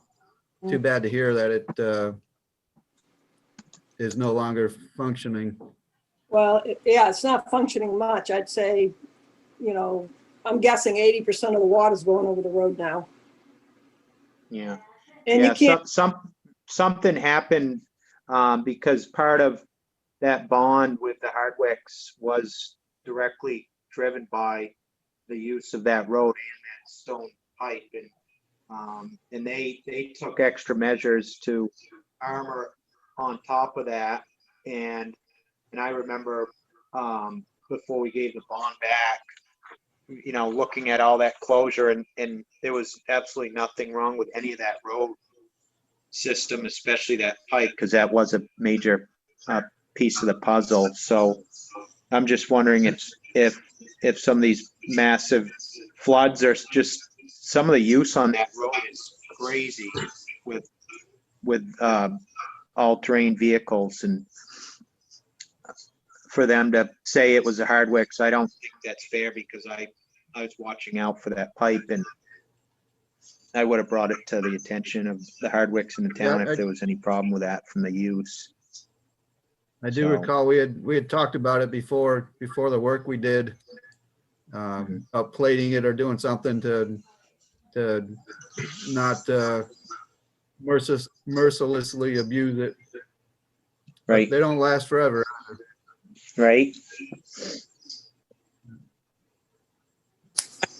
Gary, do you think there's, this is an action item, awareness item, or where do we Well, I mean, Where do we go with it? the kid that's building, the young guy that's gonna be building up there, he's actually gonna put a culvert in, I don't know, 15 or 20 feet in, away from that old culvert.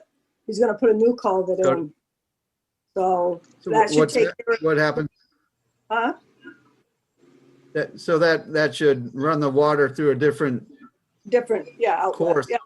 Like, Yeah, what right. happens to the divot left behind from where it dropped into the old stone pipe? I Are think they some, planning to fill that or? no, I think somebody has already added fill there. But Yeah. the water's so high, it's just pouring over the top of it. So until, Okay. you know, summer comes, you know, I mean, I don't think there's I anything remember we can do. Somebody's gonna pay to have the culvert redone, and you know, that's, you know, I just wanted to bring it to your attention that there was two gentlemen there complaining, that's all. Yeah. I don't Well, know I any more remember- than what I told you because I didn't see anything, and I wasn't up there during that time frame. Yeah, I do recall it was you know, it was a neat structure and took some pictures of it. It's too bad. Yeah.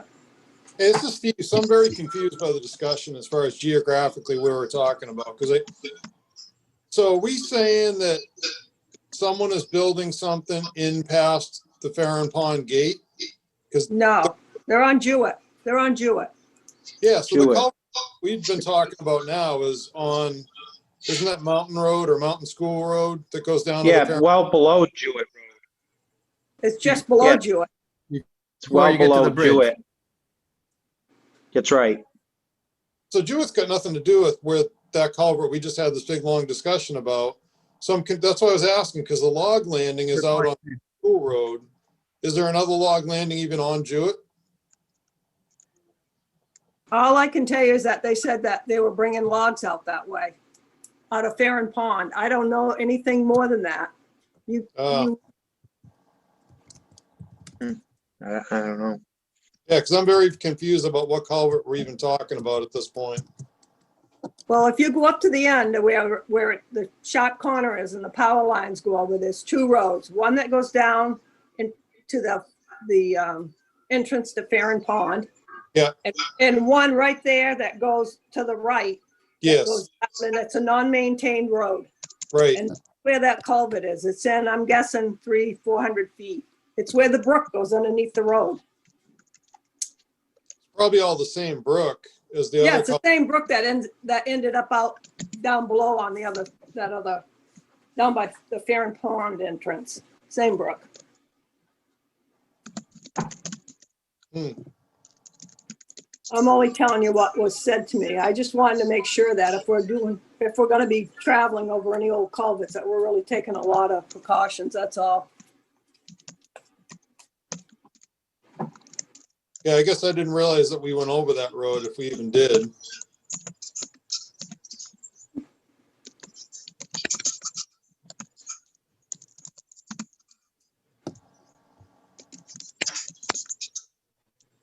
Well, Jeremy would know, wouldn't he? Jeremy would know if they were coming out that way too.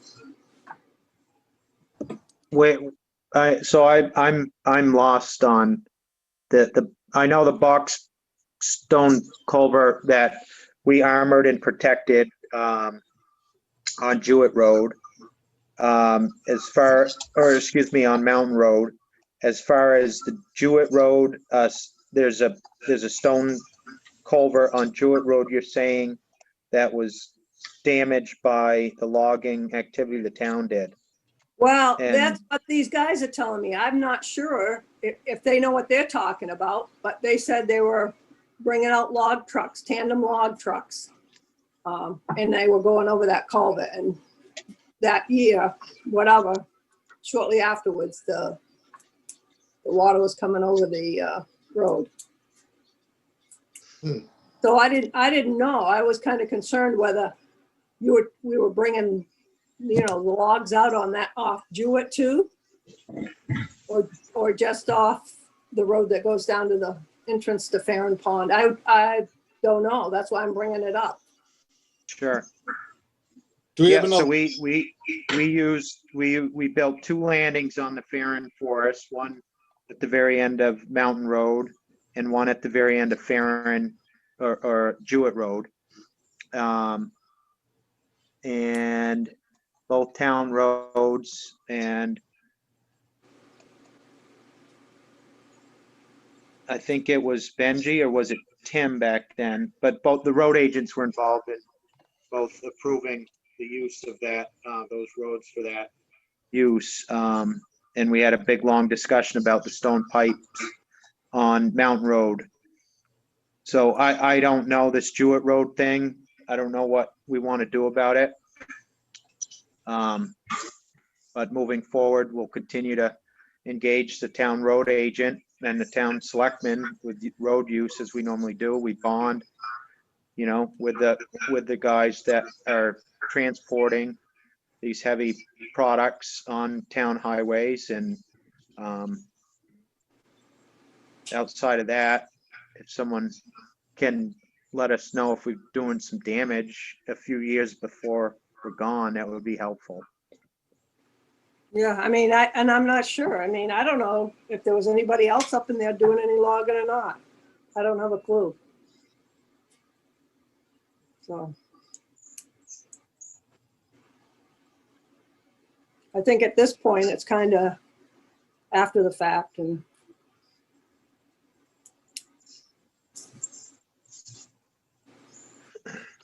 It does look like there was a significant lot with a long frontage on Jewett that was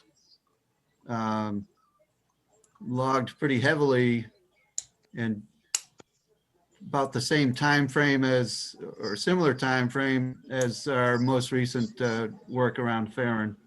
Yeah, So I just looking at Google Earth, looking like maybe winter of 2018, 2019, there was quite a bit of work yeah, that Yeah. would have if stuff was coming out, and I can't imagine it wasn't based on just looking at the landscape, that would have been coming out on Jewett, not on the old classics Mountain or Mountain School Road, whatever it's named there. yeah. Yeah, that's what I said. It looked like there had been some land, some woods cut off in there the day we walked out, which was about a month ago. Yeah, on the west side, quite a bit of an area on the west side. On of the left Jewett. side, Yeah. going out. Yeah. Right, right. But anyway, I just wanted to bring it up because they're just saying No. log trucks. And I didn't know if we were doing that, when we did Just to Farron or finish somebody this up. else. Just to finish this off, Sherry, the culvert that's being put in, is that being put in for Jewett or for the Mountain School? Do it. Okay, Just beyond the brook, probably. I'm guessing 10 feet, 10 to 20 feet beyond, maybe in that range. Beyond where the stone culvert is failed. and that stone culvert failure you're talking about is on Jewett Road? Jewett, right. Okay, that's a different one that I'm not aware of as far as the nature of that. I misspoke. Okay, As far as the nature of that stone culvert. Hopefully the one on Mountain or Mountain School Road or Old Mountain Road is still functioning down lower down that same brook that crosses Jewett. yeah, it's the same brook. It just goes down through the woods and, yeah. Right.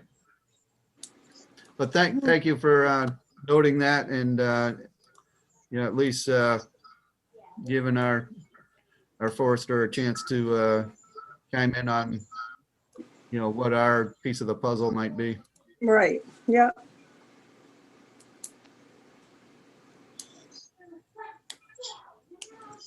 Hey, Jer, on the work plan, so the one thing that I'd like to try to get on there that we don't have on there, and we had a brief discussion about this, is trying to see if we can get a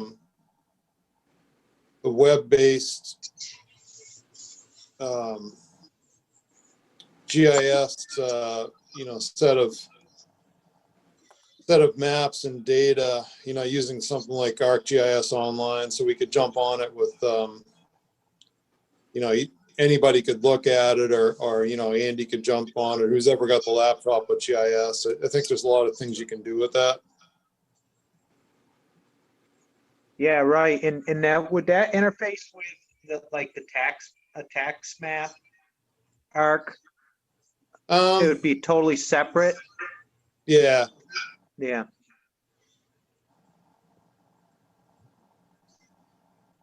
So, yeah, I can inquire with Laura and see what she can drum up for options for that. okay. So that's an action item I'll take care of. And your goal is exactly, what is the goal exactly? Just so I'm clear, Steve. Well, if you could have all of the GIS data be accessible from I know, like there's an ArcGIS app, and there is, if we could get it so it's on that ArcGIS Online, so that we can all kind of like see the same data.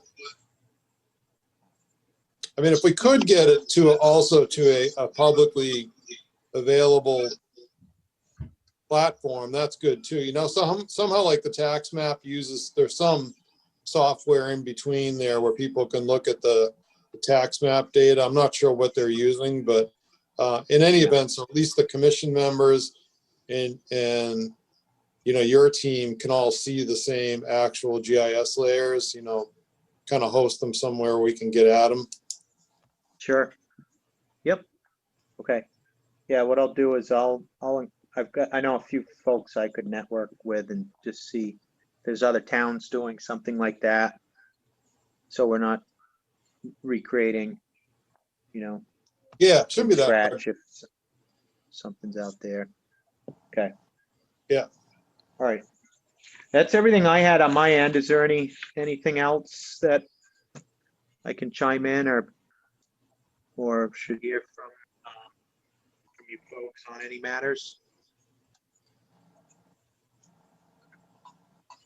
Jeremy, I was just going to put out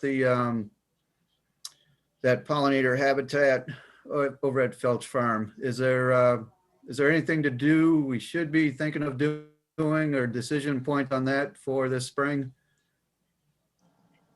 Yes. So the pollinator site review for burn, mowing, or further planting is an item that that I had on the progress report here, right? So, yeah, I think we should look at that, and there's some talk, about needing to further maintain the vegetation there through burning. I think we talked about a follow-up burn down there. I do have one fire guy on my team now that could play a pretty good role with helping out in that, but So just my understanding is that the team that we had for the bigger area, the larger field area, or the opening is no longer available as it was constituted then. So we'd have to figure out new arrangements with a different crew this time. yeah, we'd have And to have to figure assemble. out how extensive to go, whether it's just the pollinator habitat or the whole break. Exactly. Yeah. Yeah. So I know I definitely want to continue our invasive treatments there. They've been very effective during the last summer's review. And so to continue to nip that down. But as far as the mowing or burning, that's certainly something that we'll have to evaluate and provide some kind of action item to do within a year or two for sure, because we've done Okay. a lot of work there. Okay. Did we find out if there's any contractors with a skid steer mounted masticator in the area? There are a few. Yes, I know of a few. You don't hear about those much anymore, just because they were sort of early adopters, like Troy Singer, Eric Johnson. Those guys are early adopters of that, and what they're finding is it pulverizes the snot out of you, and you're on a skid steer in the woods or in the field with that massive front weight and the bouncing around. So a lot of that shifted more to track and boom and stick operations, but I'll look into that, Steve, to see. Or, yeah, I mean, or we could just ask, see what Public Works is doing with their masticator, but theirs, it's slow. I mean, I can, so right now, as far as prescribed fire in New Hampshire goes, I mean, we might be able to get the fire council cooperators to burn it. I can ask. I'm on the council.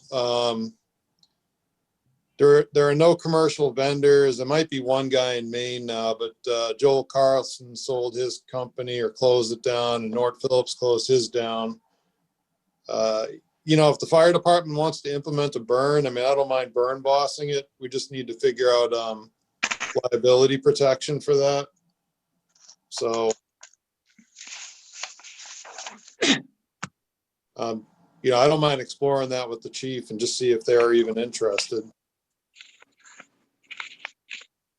Just a sort of thing, there's a, correct me if I'm wrong, I'm no expert, but there's a pretty narrow window when that possibility would open, or potentially even open this year. And when that closes, you got to wait another year before going after it with that method. So there are a limited amount of burn days in New Hampshire to meet the objective. And, it depends on how much grass component there is really, and how much grass is carrying things. So like, typically grass is cured in the spring. In the fall, the grass may or may not cure out in time. So, there may be a spring and a fall window, but fall usually, the soil's kind of dry in the fall. So it ends up being more of a containment and mop up problem. So, yeah, I mean, there's a spring and fall season for sure.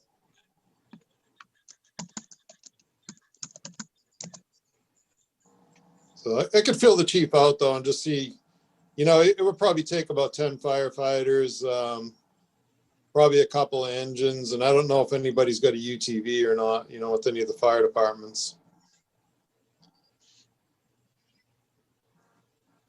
Well, let's gather that information, Steve. I think it'd be helpful to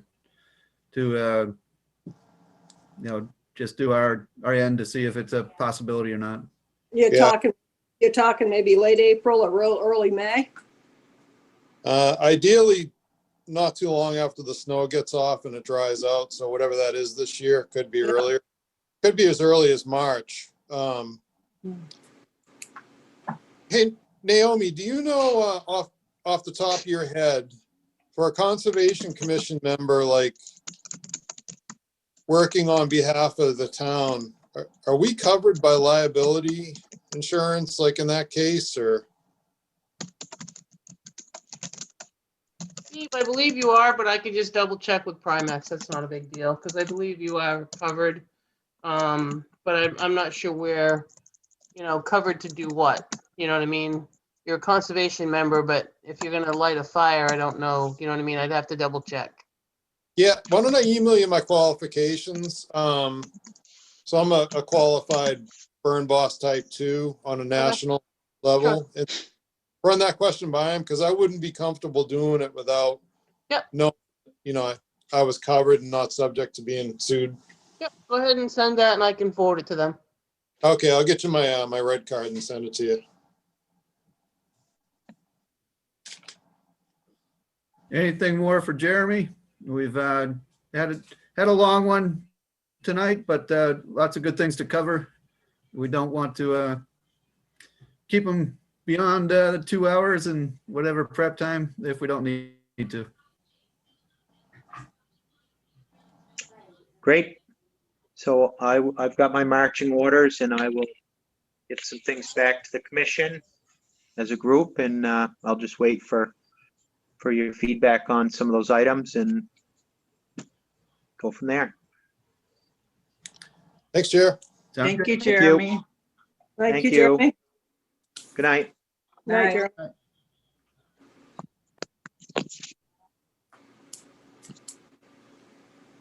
All right, just potentially unfinished business. We had a motion approved tonight regarding the hourly FSA. We didn't go with a specific authorization to sign on behalf of the commission. Would anybody care to make that motion if it seems appropriate? And we just put it in either as an amendment or as another motion.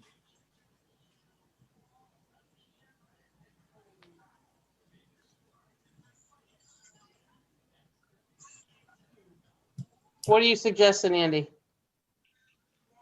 Yeah, Uh, we're not, I don't think Well, I'm anybody saying- knows how to word it, Andy. What I'm saying is, oftentimes with the motions to approve an FSA, we add the language with authorization for the chair or the vice chair to sign on behalf of the commission. Mhm. And we get pretty explicit with that so that we're not assuming too much along the way.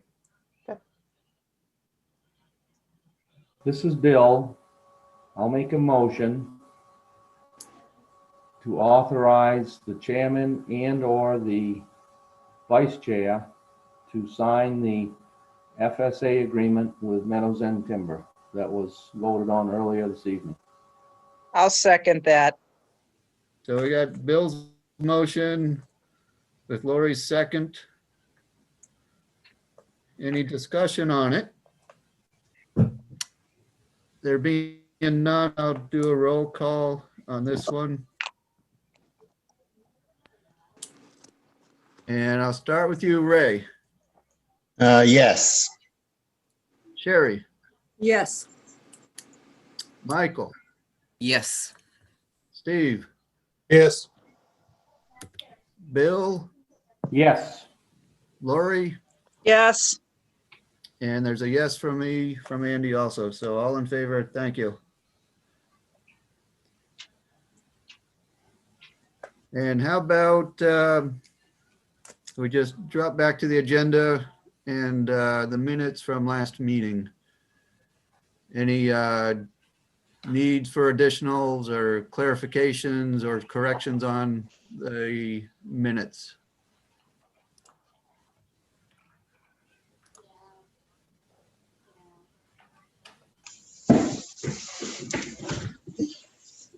motion to approve minutes. All right, so we have a motion from Lori to approve. Do we have a second on that? second, Second from Sherry.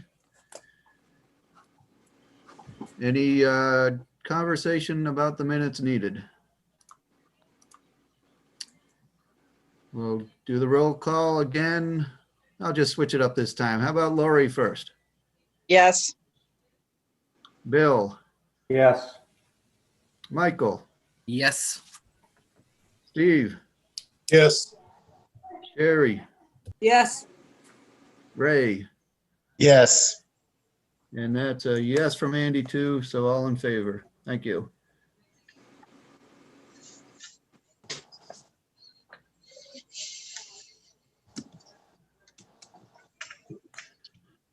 And let's see. Let's get to the right place. All right, so looking at the agenda for tonight, we took care of the minutes, we took care of Collins Landing. We have a site plan review for Safely Store, 424 South Stark, tax map 109, lot 8, application to construct a storage unit. Looks like 115 by 40 feet. And to reduce the outside storage area. Properties in the commercial district and will be before the planning board on the 25th of this month. So I believe that is in the items. We have a plan in the items that Naomi sent along.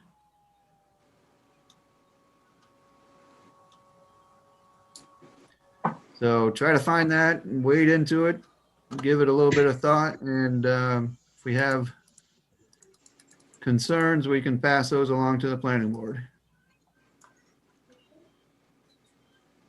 It looks like they're only adding one more building and it's away from all of the setbacks. I don't see a problem with it. Typical plan.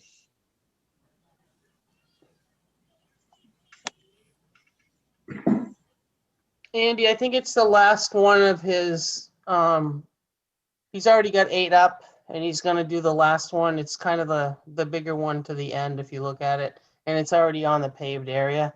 So I think Ray's correct. I think that's all of his plan at the moment. If he was to move, if you're looking at the form to the left, that's where Yeah. he's got the outside storage now. He's looking to let the outside become inside because there's been some issues of vandalism.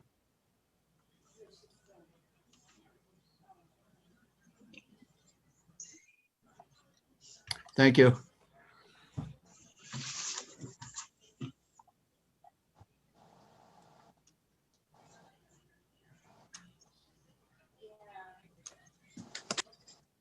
This is across from Langtot's. Yeah. Yeah.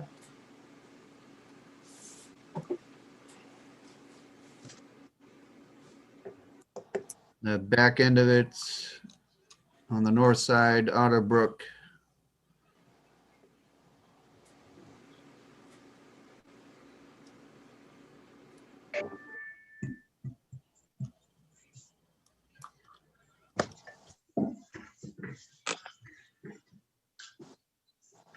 The plan is prepared by Bedford Design.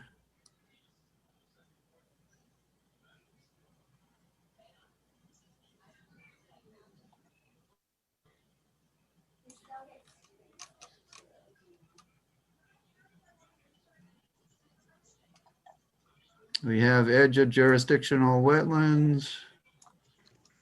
See if we have a note about wetlands, just.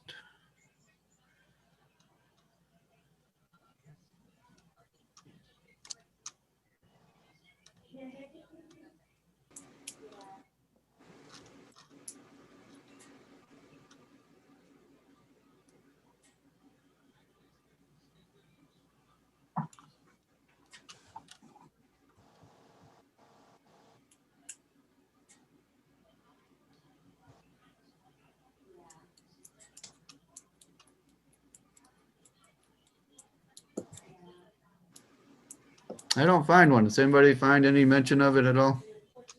It might be good to have it noted.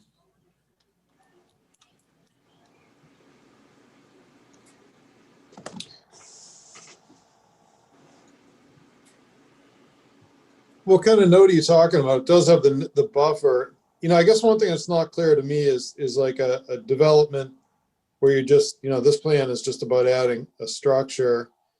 Does that need to be re-stamped? Or does that just kind of piggyback on the original delineation as far as the, you know, the license number?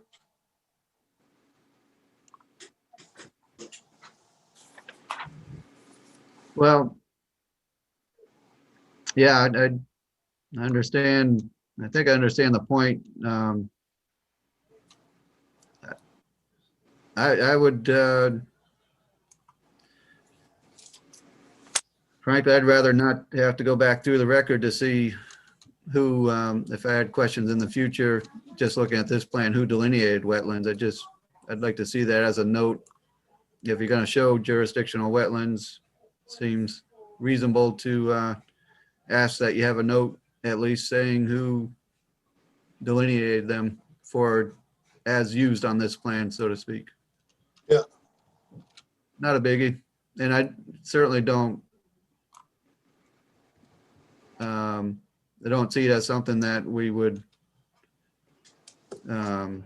even suggest it needs a stamp. I just like when there's, yeah.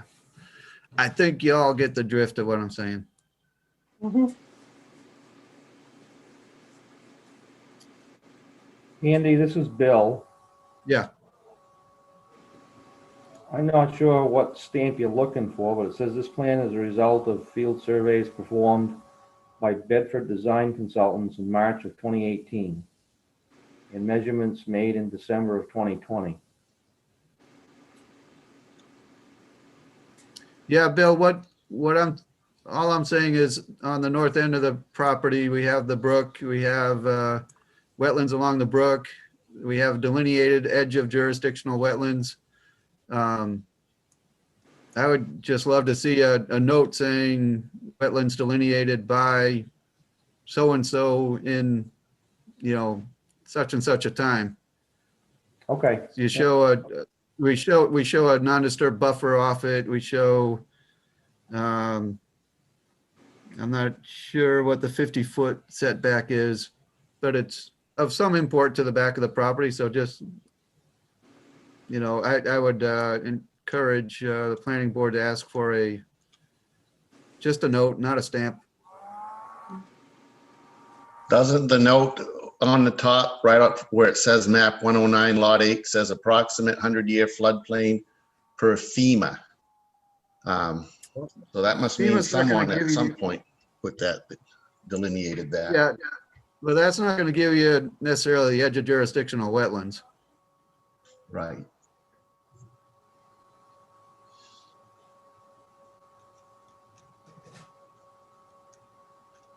Any other thoughts on the plan?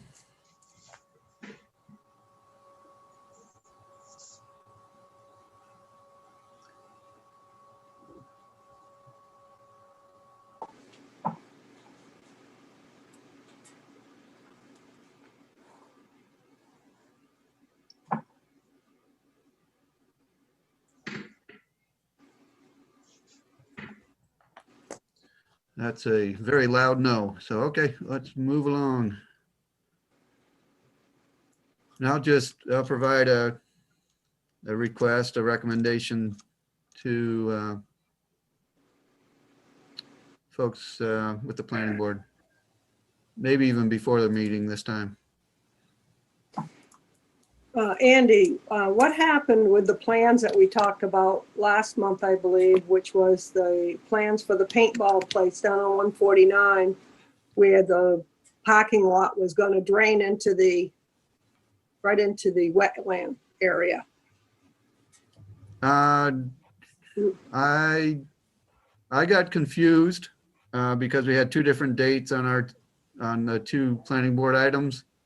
And I only regarded the first date, which was not for that item. So I sent comments along after the fact. And it did have a response to those comments, both from land use coordinator and from the planning board chair. So I'll send those comments along to you in case for some reason they haven't been received. No, I haven't got anything from them. I just want to make sure that doesn't go through and then we have an issue with the wetlands down there. Right. So yes, I'll get that feedback to you. Because from what I remember, that it appeared that the design of the parking lot was not correct at all. On the side closest to the cemetery. I believe it was, yeah. Let me see.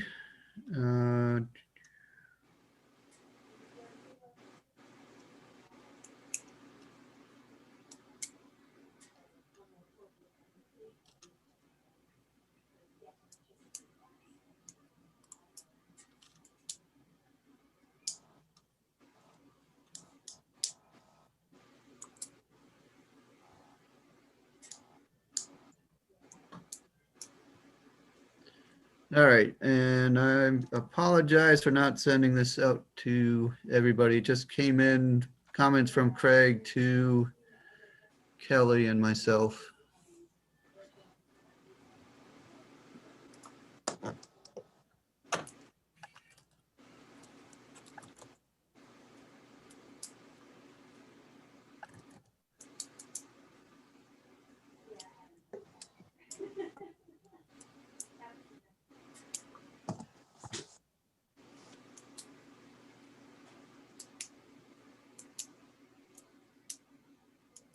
Ray, if I don't seem to find your email.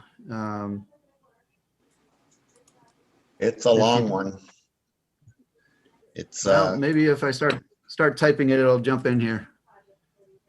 all right. It is Ray at the letter H, like in hotel, the letter S, like Wait a in. minute. I got it. I got it now. Okay. Oh, good. All right. Yeah. HS and da da da da da da. Yes. Let me forward an email from Craig.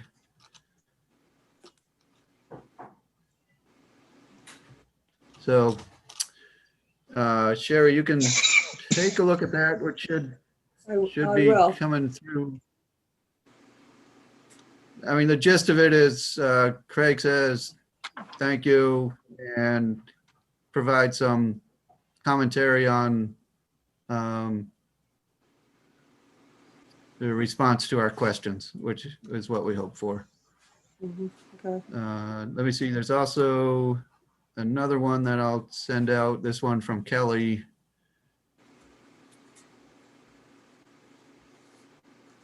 And Kelly says, I will mention your concerns to the owner and surveyor also. So that's Well, I just don't, we don't reinforcing. want them moving forward with that if that's gonna cause a problem, that's all. Yep. Based on the plans that we looked at and their answers that they gave you, I don't agree with any of it. Yeah, Well, that's my concern. That's why I'm bringing this up, because I hadn't heard anything, but my concern is that, you know, I don't want them pushing something through and having it have all that water coming off that parking lot, running down into the wetland and going down through. I just, you know,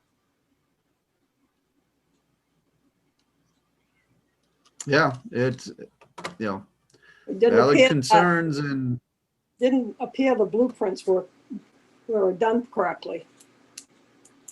Somebody kind of messed up there by the looks anyway. But I mean, I'm not an expert blueprint reader, but I think, you know, Ray had a lot of input on that too, and kind of was what I was thinking when I looked at it, so.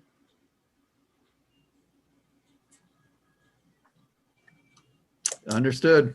That's kind of the place we find ourselves sometimes. Yeah, And yes, it would be well to have the comments get there sooner than they did this time.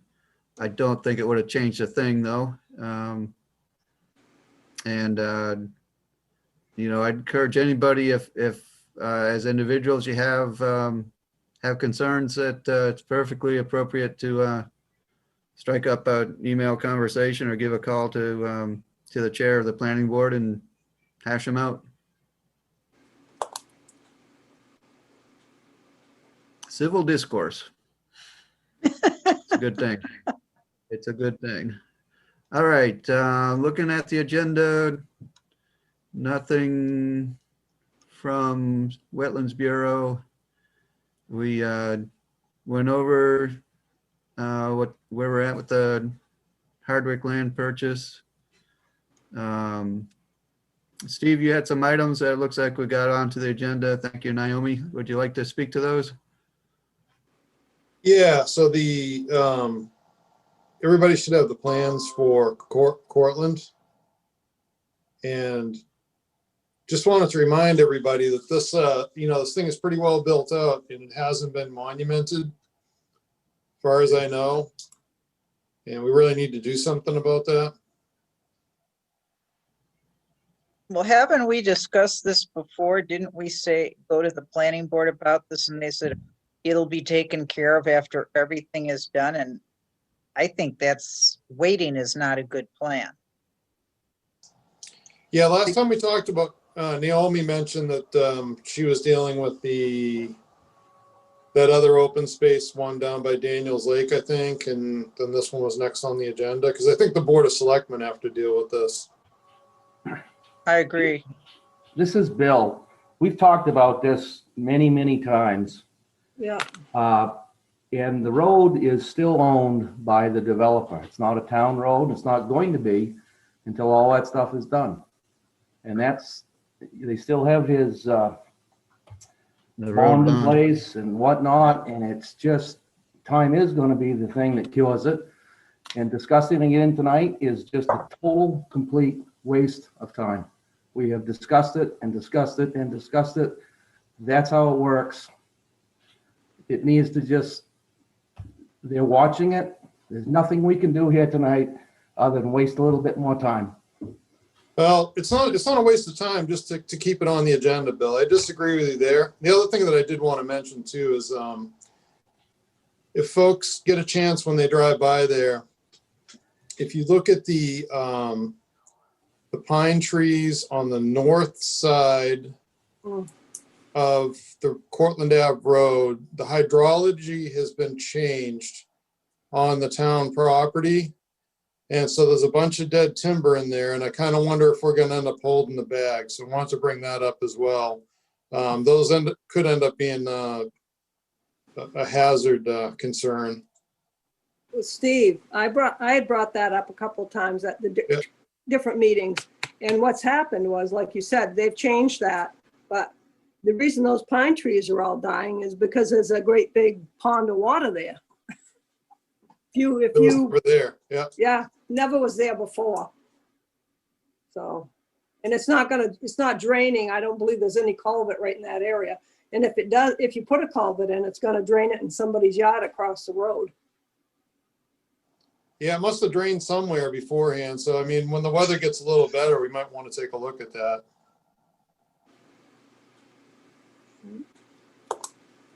Well, the big key is that the town cannot afford to accept the road or anything on it till this stuff is done. How consistent is our town in making sure those things get done? Right. Just want to keep it on the agenda. That's all, and not have it slip by. Yeah, thank you, Steve. Appreciate that. Appreciate your comments, Bill. As far as a change in soil conditions because of development and the change in vegetation, the pines don't take the wet. Well, that's maybe it's unfortunate, but it's not our property. We have an easement on it, and I think I don't know that it's more than well to remember that that these things, when they get tweaked, don't always go the way it's anticipated. And so, you know, there's a caution there, but as far as a concern, I guess we'll kind of see. I think if we were owners of the open space land, we're probably in a different position than easement holders, or maybe I'm wrong. Yeah, you're probably right. Anyhow, it's unfortunate they did mess with the hydrology. So the other thing, just I know not everybody's been on the commission as well. The second map is Duck Pond, because we're starting to build that, and a little bit different scenario. Just wanted everybody to be aware of. I have no idea. The town took the conveyance of fee ownership in the open space. I suspect none of that's monumented, but can't really confirm that. Not sure who should actually go out there and investigate that, if we're gonna have to pay Jeremy or somebody else, but we didn't do our due diligence when we accepted that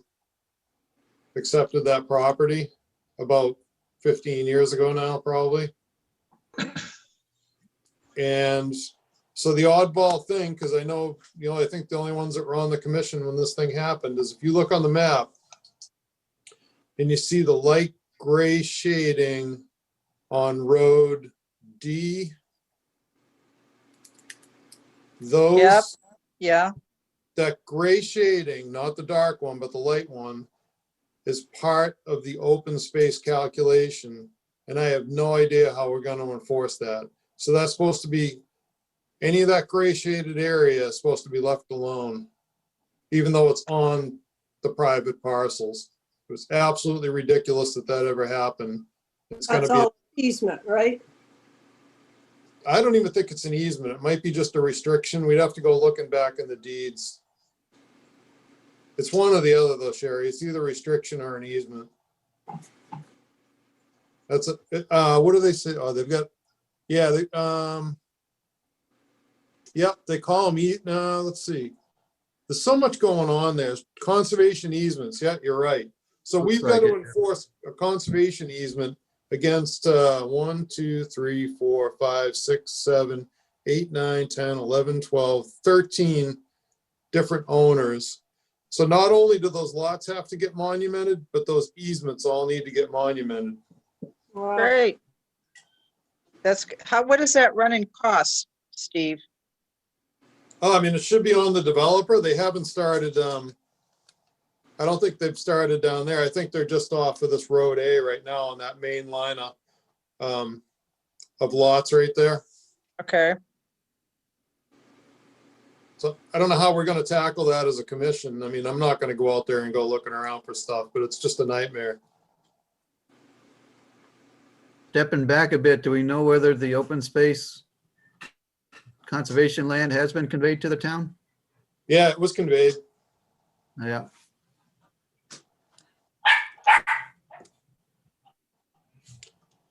is this something we need to talk to the Board of Selectmen about how to get some of this done?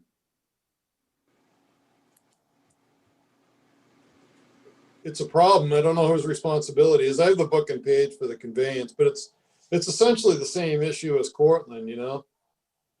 Are we gonna wait 20 years until every house is built in there and then go ask someone to monument it? Right, the planning board tends to lean towards that.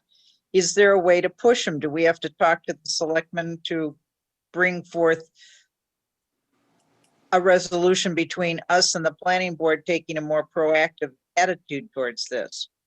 No, the planning board's fixed the problem for all future developments. They have to be monumented immediately. Right, but we still have these. Right, so it's more of a board of selectmen issue.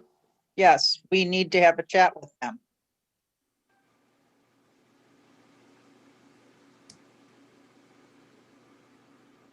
So do we Well, need you to can set have- up I a think you meeting can have with a them? chat. But don't you think, Steve, it's gonna end up being the same thing as Cortland? Well, how much of a distinction though, when it becomes, we, the town, are a landowner, not an easement holder in the same way that Cortland, we're not a landowner, we're an easement holder. You know, Andy, from So- a legal perspective, there is zero difference. I mean, you own rights to that land in the case of an easement. In the case of this thing, we are fee owner of the land, but we've also got an easement problem. This thing's just a mess. I don't know where to start. I think this is common for most of the newer subdivisions in town, because the one right next door to me, when they built that, there's monuments 50 feet in from my property line, which technically the lot is owned by the landowners on that road, and they're not allowed to encroach on it, but there's nobody to enforce it unless I would complain as an abutter, because I'm an abutter to 7 of them. Nobody would do anything about it. I brought it up a couple times before. Once the developer is gone, he has no more interest in the develop. He sold all the lots. So now it's just more or less a civil thing. And Comes that's a supposed to headache. be open land conservation, but nobody's gonna go there and protect that. Yeah, it's different, Ray, in this case. So we own in fee, and it's already been conveyed, all that open space. So, but that's likely not monumented. And then, then we've got that problem on those however many lots that is with the open space, like you're saying, enforcing it, that easement area, but the rest of it is town fee owned land. It's just, you can't go out there and find it. Yeah.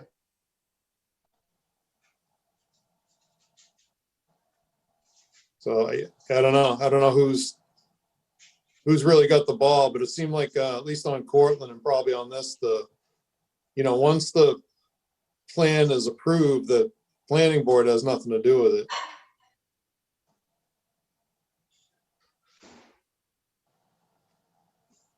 I think the system's broken. Well, then it's time to have a chat with the Board of Selectmen. That's their job. Yeah. Well,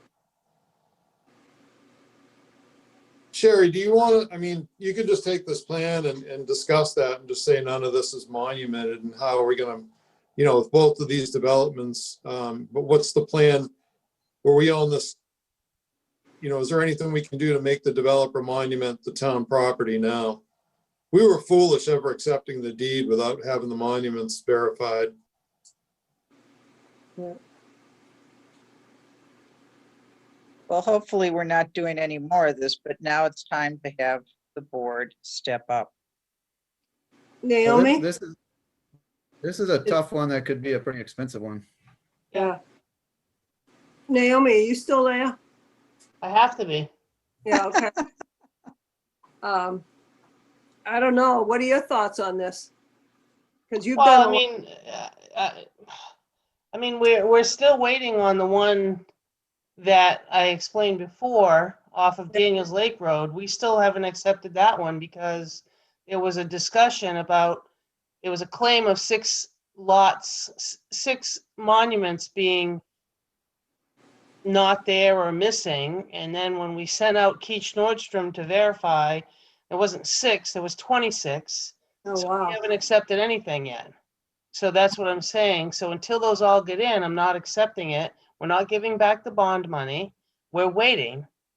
So it's just going to be the same way. But that one had an issue.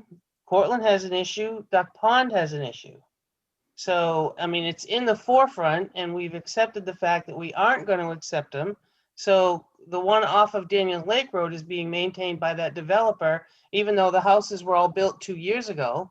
We wouldn't accept it without someone looking at the monuments, and they're missing. So until they're put in and verified by the town engineer, then we'll move forward with a public hearing.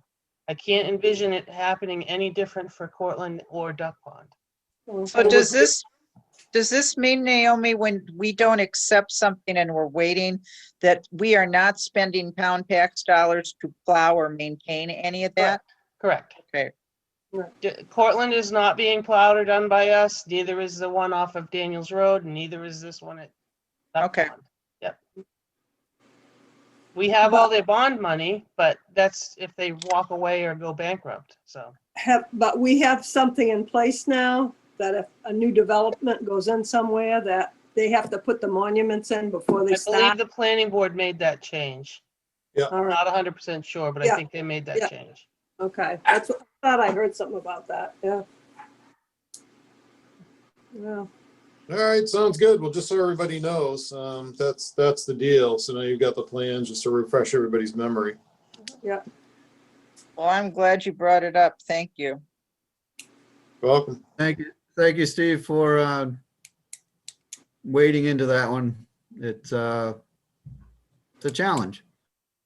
And part of it is we have a role to play, and to some extent, it's not an option not to play. Yeah, I guess my biggest concern is on that road D, is if a developer misunderstands that and actually plunks a house down on the easement, that's going to be a real bad problem. Yep. Right. So can I just, so Ray, you're next to the Pheasant and Lane one, right? Right, you live, and that was something that was a cluster as well. Yeah, So that got away without monumenting, is what you're saying. well, it's monumented now, yes, Okay. but once it's done, there's really nobody stopping anybody from, on that side from just encroaching. Couple Right. people have. Yeah, okay. Then there's nobody to enforce it. So it's almost The joke. futile to do that because I don't know if they're just doing it to get around the laws or what. They're giving all this open space, but there's nobody to enforce it in case somebody encroaches on it.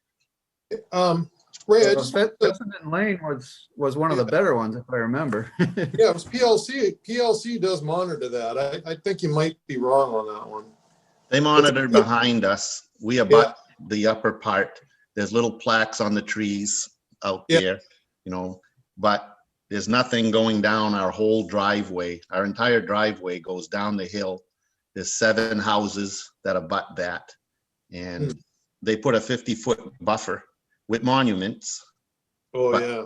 technically, those people own the land up to my property line, obviously, but there's monuments 50 feet in telling them that don't go there. Yeah. Well, they're not going there. So I don't say anything because I never went to any of the meetings when they did that subdivision. At the time, I figured the town will do everything right. There's a lot of things that didn't go, they built a house or two just in the middle of a seasonal stream. It was lady slippers, hydric D soil. Those septic systems have failed twice already in 10 years. Who pays for that? The owners of the house. So they're the ones that really got, screwed here. And they're all there. That's fine. They're all nice people, but I just saw it happen. And it's like nobody did anything about it. Yep.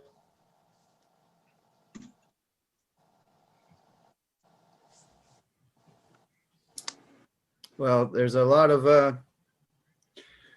build out yet to do on these approved subdivisions. I hope, and eventually it'll happen. There'll be additional substantial ones proposed. I hope we're learning some lessons and not repeating. Well, I mean, if nobody's reporting these issues, nothing's going to get corrected. I mean, if you got houses that are going in where there's brooks, obviously whoever did the inspections has not reported that. Well, the inspections and the engineer who drew the initial design doctored up the, not going to accuse anyone outright, but obviously they left out some important things. And I've been in that business for 40 years. So I've seen plenty of gray things happen, and it happens all the time. They wanted that subdivision in there. They clustered it, which is fine. I don't want to have 14 houses all around my property, but they clustered them all. It was a nice gravel pit down at the bottom. The first 400 feet off River Road is pure gravel. And then the soil changes abruptly coming up the hill. It turns to a red clay, rocky crap full of water. It's the same exact thing I have on my property here. So I know that for a fact. And they took the good gravel from down below and brought it up above here to try to make that work. And they put the bad soil down below, and they have a detention pond there it works sometimes, but when you have a lot of heavy rain, the water overflows, comes towards our side. I don't care. It eventually gets to River Road and goes down into the gravel. But the hydrology changed. And when they were doing this, I didn't say anything about it because I don't really like to make waves like that. But the designer of the plan promised me right to my face that I would have input and they would show me everything and nothing bad. And I wouldn't see any houses from my house. And don't worry, it's going to be a beautiful thing. So there's no need for me to go there and see it. Well, I never saw the plans. They started building the house. I can see 6 of them right from my living room window. So I feel like the Grinch on Mount Crumpet. And there they all are, and they're there. They're not going away. and I've seen the problems that some of these people have. I've spoke to most of them. They're all nice people. But when you buy a new house in a new subdivision, you don't know what you're buying. You don't know what it looked like before. You don't have any expert in that field of soils and whatnot. And so a few of these people have issues that will never go away. You can't correct this. And I should have said something, but I think I probably just would have been one of those people that goes in and complains about a new subdivision next door to me, which I didn't really want, but I didn't want to make it look like I was one of those kind of people, because I'm really not. If somebody has a piece of land and they want to do something on it, it's up to them to be able to do it. If the town approves it, who am I to say don't do that? It's your land. I don't want anybody coming on my land telling me I can't do something that's perfectly good. So I left it alone, but I learned a lesson. If it happened there, where else is it happening? Well, it happens all the time. And that's why I disagree with the thing on Route 149 that we discussed earlier. That plan isn't right, and they approved it because I don't know if anybody on the board really knows how to read plans and hydrology and everything else like that. I don't know what their qualifications are, but this is what I do every day. So is it good or bad? I don't know. But I try to be on the lookout. When I read these plans and look at these plans, I don't have to look at them very long to know what's going on here. So whether my comments mean anything or not, I don't know. We're the Conservation Commission, but if we give our comments to the planning board or the zoning board and they approve it anyway, we're working for nothing. So that's just my take on it. Well, maybe, Ray, it'd be a good idea that you go and get on the, get an appointment to go in and speak to the planning board about that plan on 149. Because if they're approving it and they don't know what they're approving, it's going to cause problems down the road. It could. Right. It just doesn't make any sense, that plan at all. No. So, Yeah, and they approved it. So I have another one. But thank you. You're pointing out and expanding upon our concern with what we're looking at here for the Duck Pond subdivision. You know, as far as folks not knowing what they're getting into, and how do we try to head off problems of ignorance in something like this? well, you can see what they did. Look at where the wetlands are and look at where that little seasonal stream runs, right through that easement granting, right? Because they know that's not buildable land.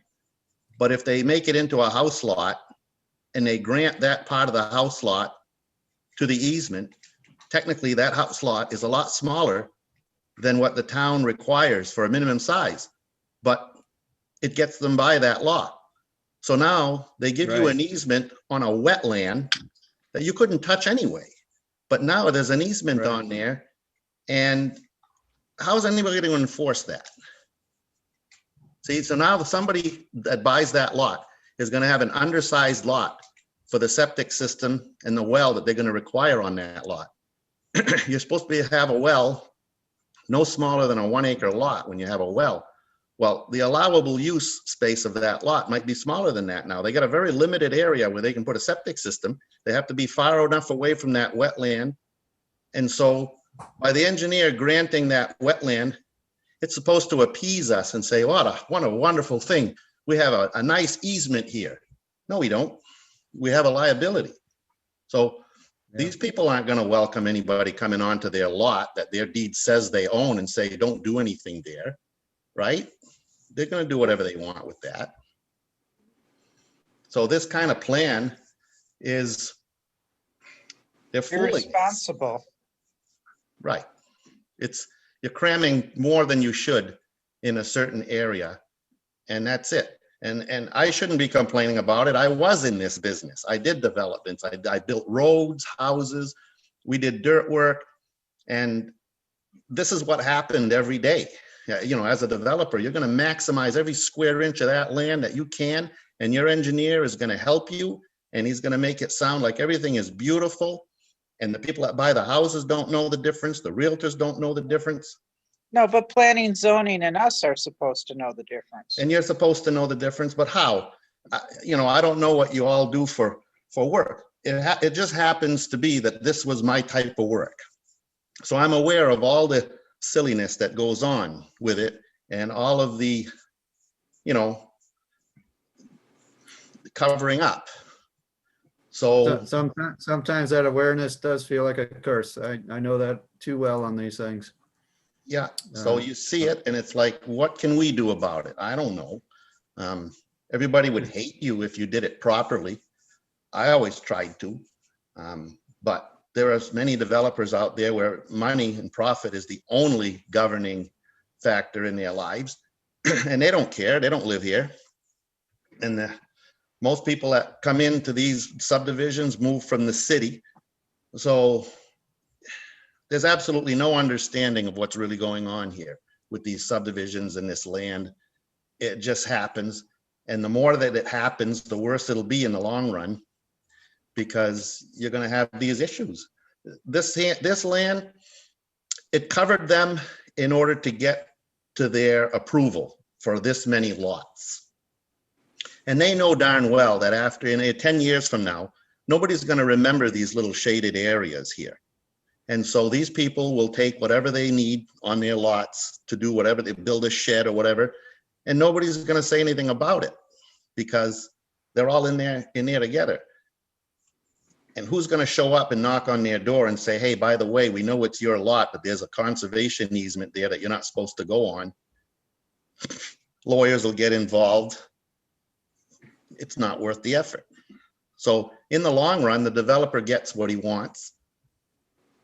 The So it really- homeowners kind of get screwed with it.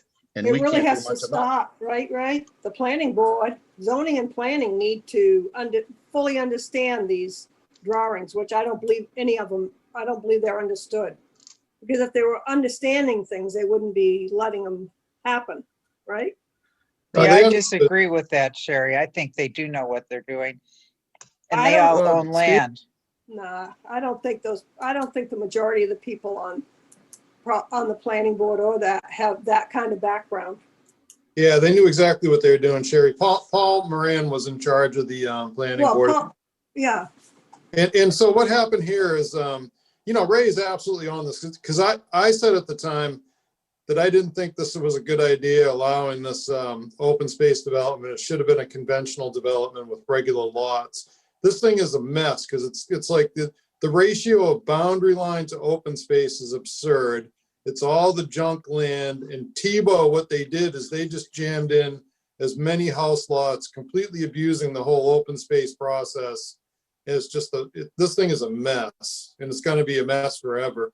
But and then the town, I think planning board can probably refuse an open space development now. I think for some reason they felt like they couldn't mandate that a developer go conventional. I think you can now. yeah. But And a Ray's lot of- 100% right about they jammed in as many lots. Yeah, and the open space is all cut up. And I understand having a nice big part of, like behind my house, there's a continuous big square of acreage that's conserved because of that development. That's Yeah. nice. It's not all cut up. It's just one big open space. But this is a bunch of little tiny slivers of everything here. Nobody's going to recognize that as open space. They're just going to use it for what they want. The people that live in there, and the developer will have gotten his way, crowded all these things in there. And in some places it works fine, and in other places it doesn't work fine, but I don't know who has the authority to recognize it and correct it before it gets approved. But this is just the beginning. We have a lot of open land in Ware that's probably going to get developed in the next few years. And not all of the land in Ware is prime building land. We have a lot of ledge and rough areas, a lot of streams, wetlands. Unless you're in a gravel pit area, the land is hard to work with. And if you do stuff like this, it's pretty hard for the contamination not to make it to the wetlands and get into open waters. Impossible to prevent. Well, the notion was put out there back when this thing was approved, that it would be somehow preserving Duck Pond or good for the future of Duck Pond. I don't know. Doesn't I look don't know if good. that'll be the case. But part of our job is to keep on top of this and keep pushing on the planning board and the board of selectmen to keep the enforcements in place. We are supposed to be the gatekeepers. Yeah, right now, the only real pertinent point, I think, to Bill's point, I get, before the bond gets closed out and the town accepts the road, that all the monuments have to be in place. But I think Kelly probably just needs to be aware that on those parcels that are essentially encumbered by a conservation easement, that the builder needs to make sure that they're not accidentally sticking a house on the easement part. So we probably need to get started on what those easements actually say as well. Correct. Because we're supposed to enforce them. Yes. That's all I had. I don't want to drag her, I just wanted to refresh everybody's memory on this thing. Yeah. It's a good thing to Yeah. have it re-brought up. We have to remember these things. It could be a point of a conversation with the selectmen. How much awareness there is of the challenges of doing the town's business on the conservation end of things, how much awareness they have of that, I'm not sure. It kind of comes and goes, and it's probably something we should just take forward as a discussion point. But not, it's challenging times in a lot of ways. It's challenging times when we're not stepping in face to face, but we're looking at this from various places, and seems like we could look at it over computers with the selectmen too, if we wanted to.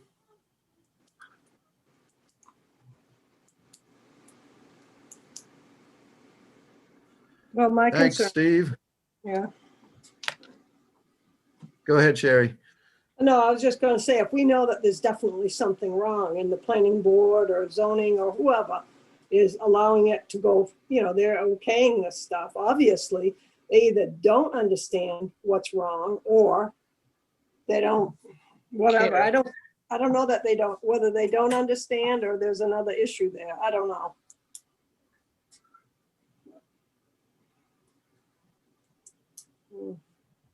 Right.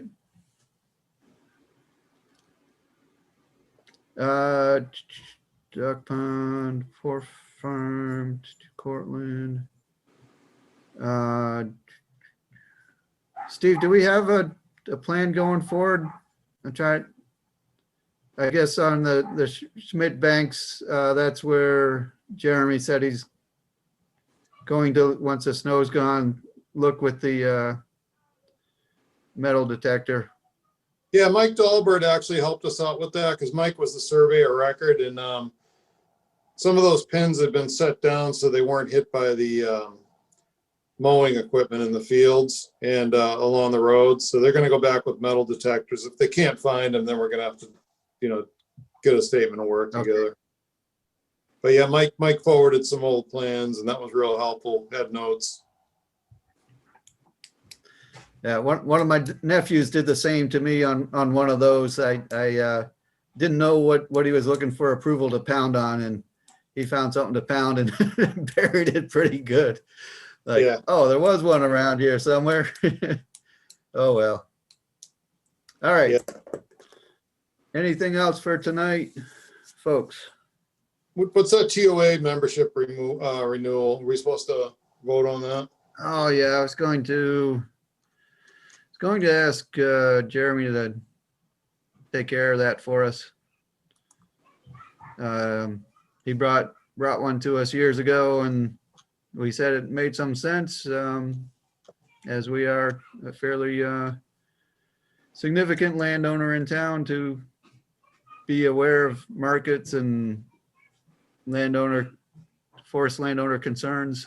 So I would suggest that we have, $30 to renew your membership. It's only a $30 membership fee. We can Yeah. afford that. we So if you can. want, we can just send it back in with a check for $30. Is that what you want to do? That'd be great. My only hesitation is there was one year that I did that, and Jeremy at the same time had renewed for us. So I just want to make Okay, sure that well, we're the not. back of it, if you looked at your email, the back of it says last paid 10/13/14. Yeah. So we haven't done it for a while. No, That surprises me. Yeah, let's just send it. Sounds good. I'll make a motion. Just You use the, do- Okay, go ahead, sorry. yeah, just make a motion to use the Conservation Commission, the Conservation Fund, I guess, just because of the time of year we're sitting in here, to pay $30 for a TOA membership. Second, All right, we got a motion from Steve, second from Lori. Steve, in way of discussion, would you just confirm with Jeremy that he's not gonna, do that for us as a gift or anything? Just Okay, seems like it's about 7 years since the last time he's done it. but that, Right. well, that. I'll try to remember that. Doesn't sound quite right to me. It almost, I don't know. It might be he got a letter on our behalf in a different account. Who knows? I don't know. But, all right, we've got that motion seconded. Let's jump over to pictures of folks so I can remember who we still have in front of us. Gonna do the roll call. Lori, yes. Michael, Yes. Steve, Yes. Ray, Yes. Sherry, yes, and Andy says yes. So we'll, all in favor. And Naomi, you will take care of that for us? Yeah, and then the only last thing you have is a bill from Meadows End. Thanks for the reminder. It's here somewhere. Yeah, it's $675. Dated January January. 12th, November, December billing. This is, It looks like it's your Hardwick, hourly rates. Hardwick. Yeah. Collins, Hardwick. Boundary exclusion locate. I'm not sure which job that is for.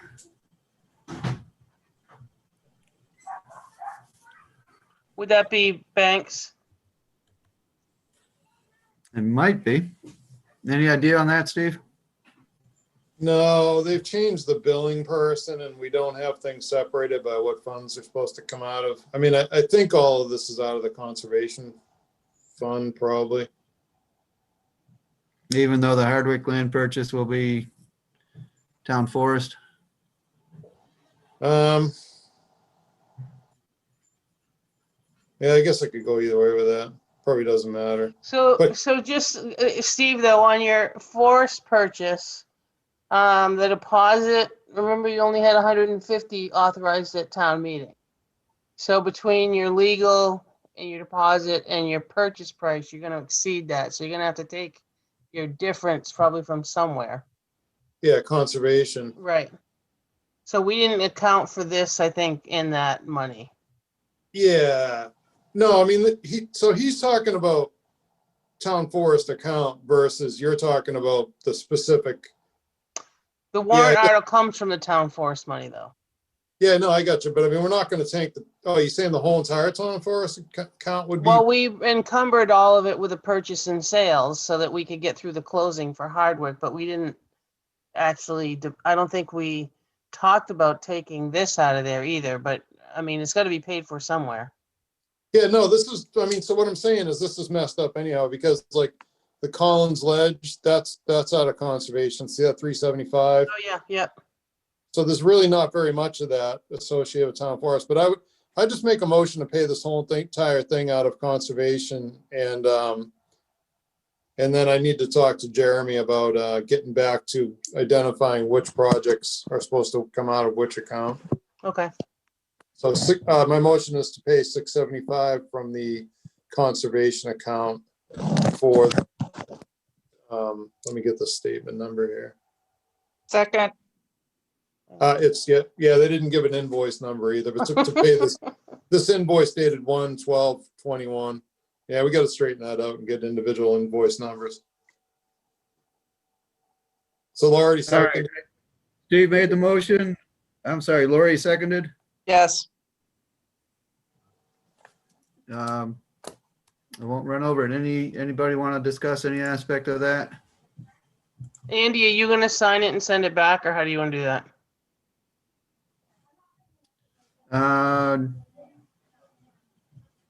Yeah, I can sign that, or we can have Steve sign it, and As long Then as we need to someone get it- signs it or authorize someone to sign it and send it back so I can get Beth to cut a check. Yeah, I'll modify Right. my motion to authorize me to sign the invoice. authorize Steve Nager to sign. Sure. Lori, can you second that? Yes, second. Thanks. Thank you, Naomi. Any other thoughts? Okay, what do you say, Ray? Yes. Sherry? Yes. Steve? Yep. Michael? Yes. Lori? Yes.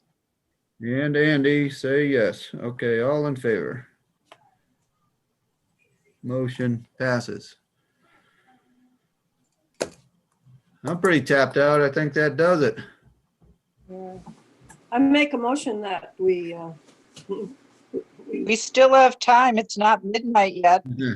it's 10 o'clock. All right, Yeah, that's on. Gary makes motion to adjourn. Who seconds it? Me, Quick draw there, Lori.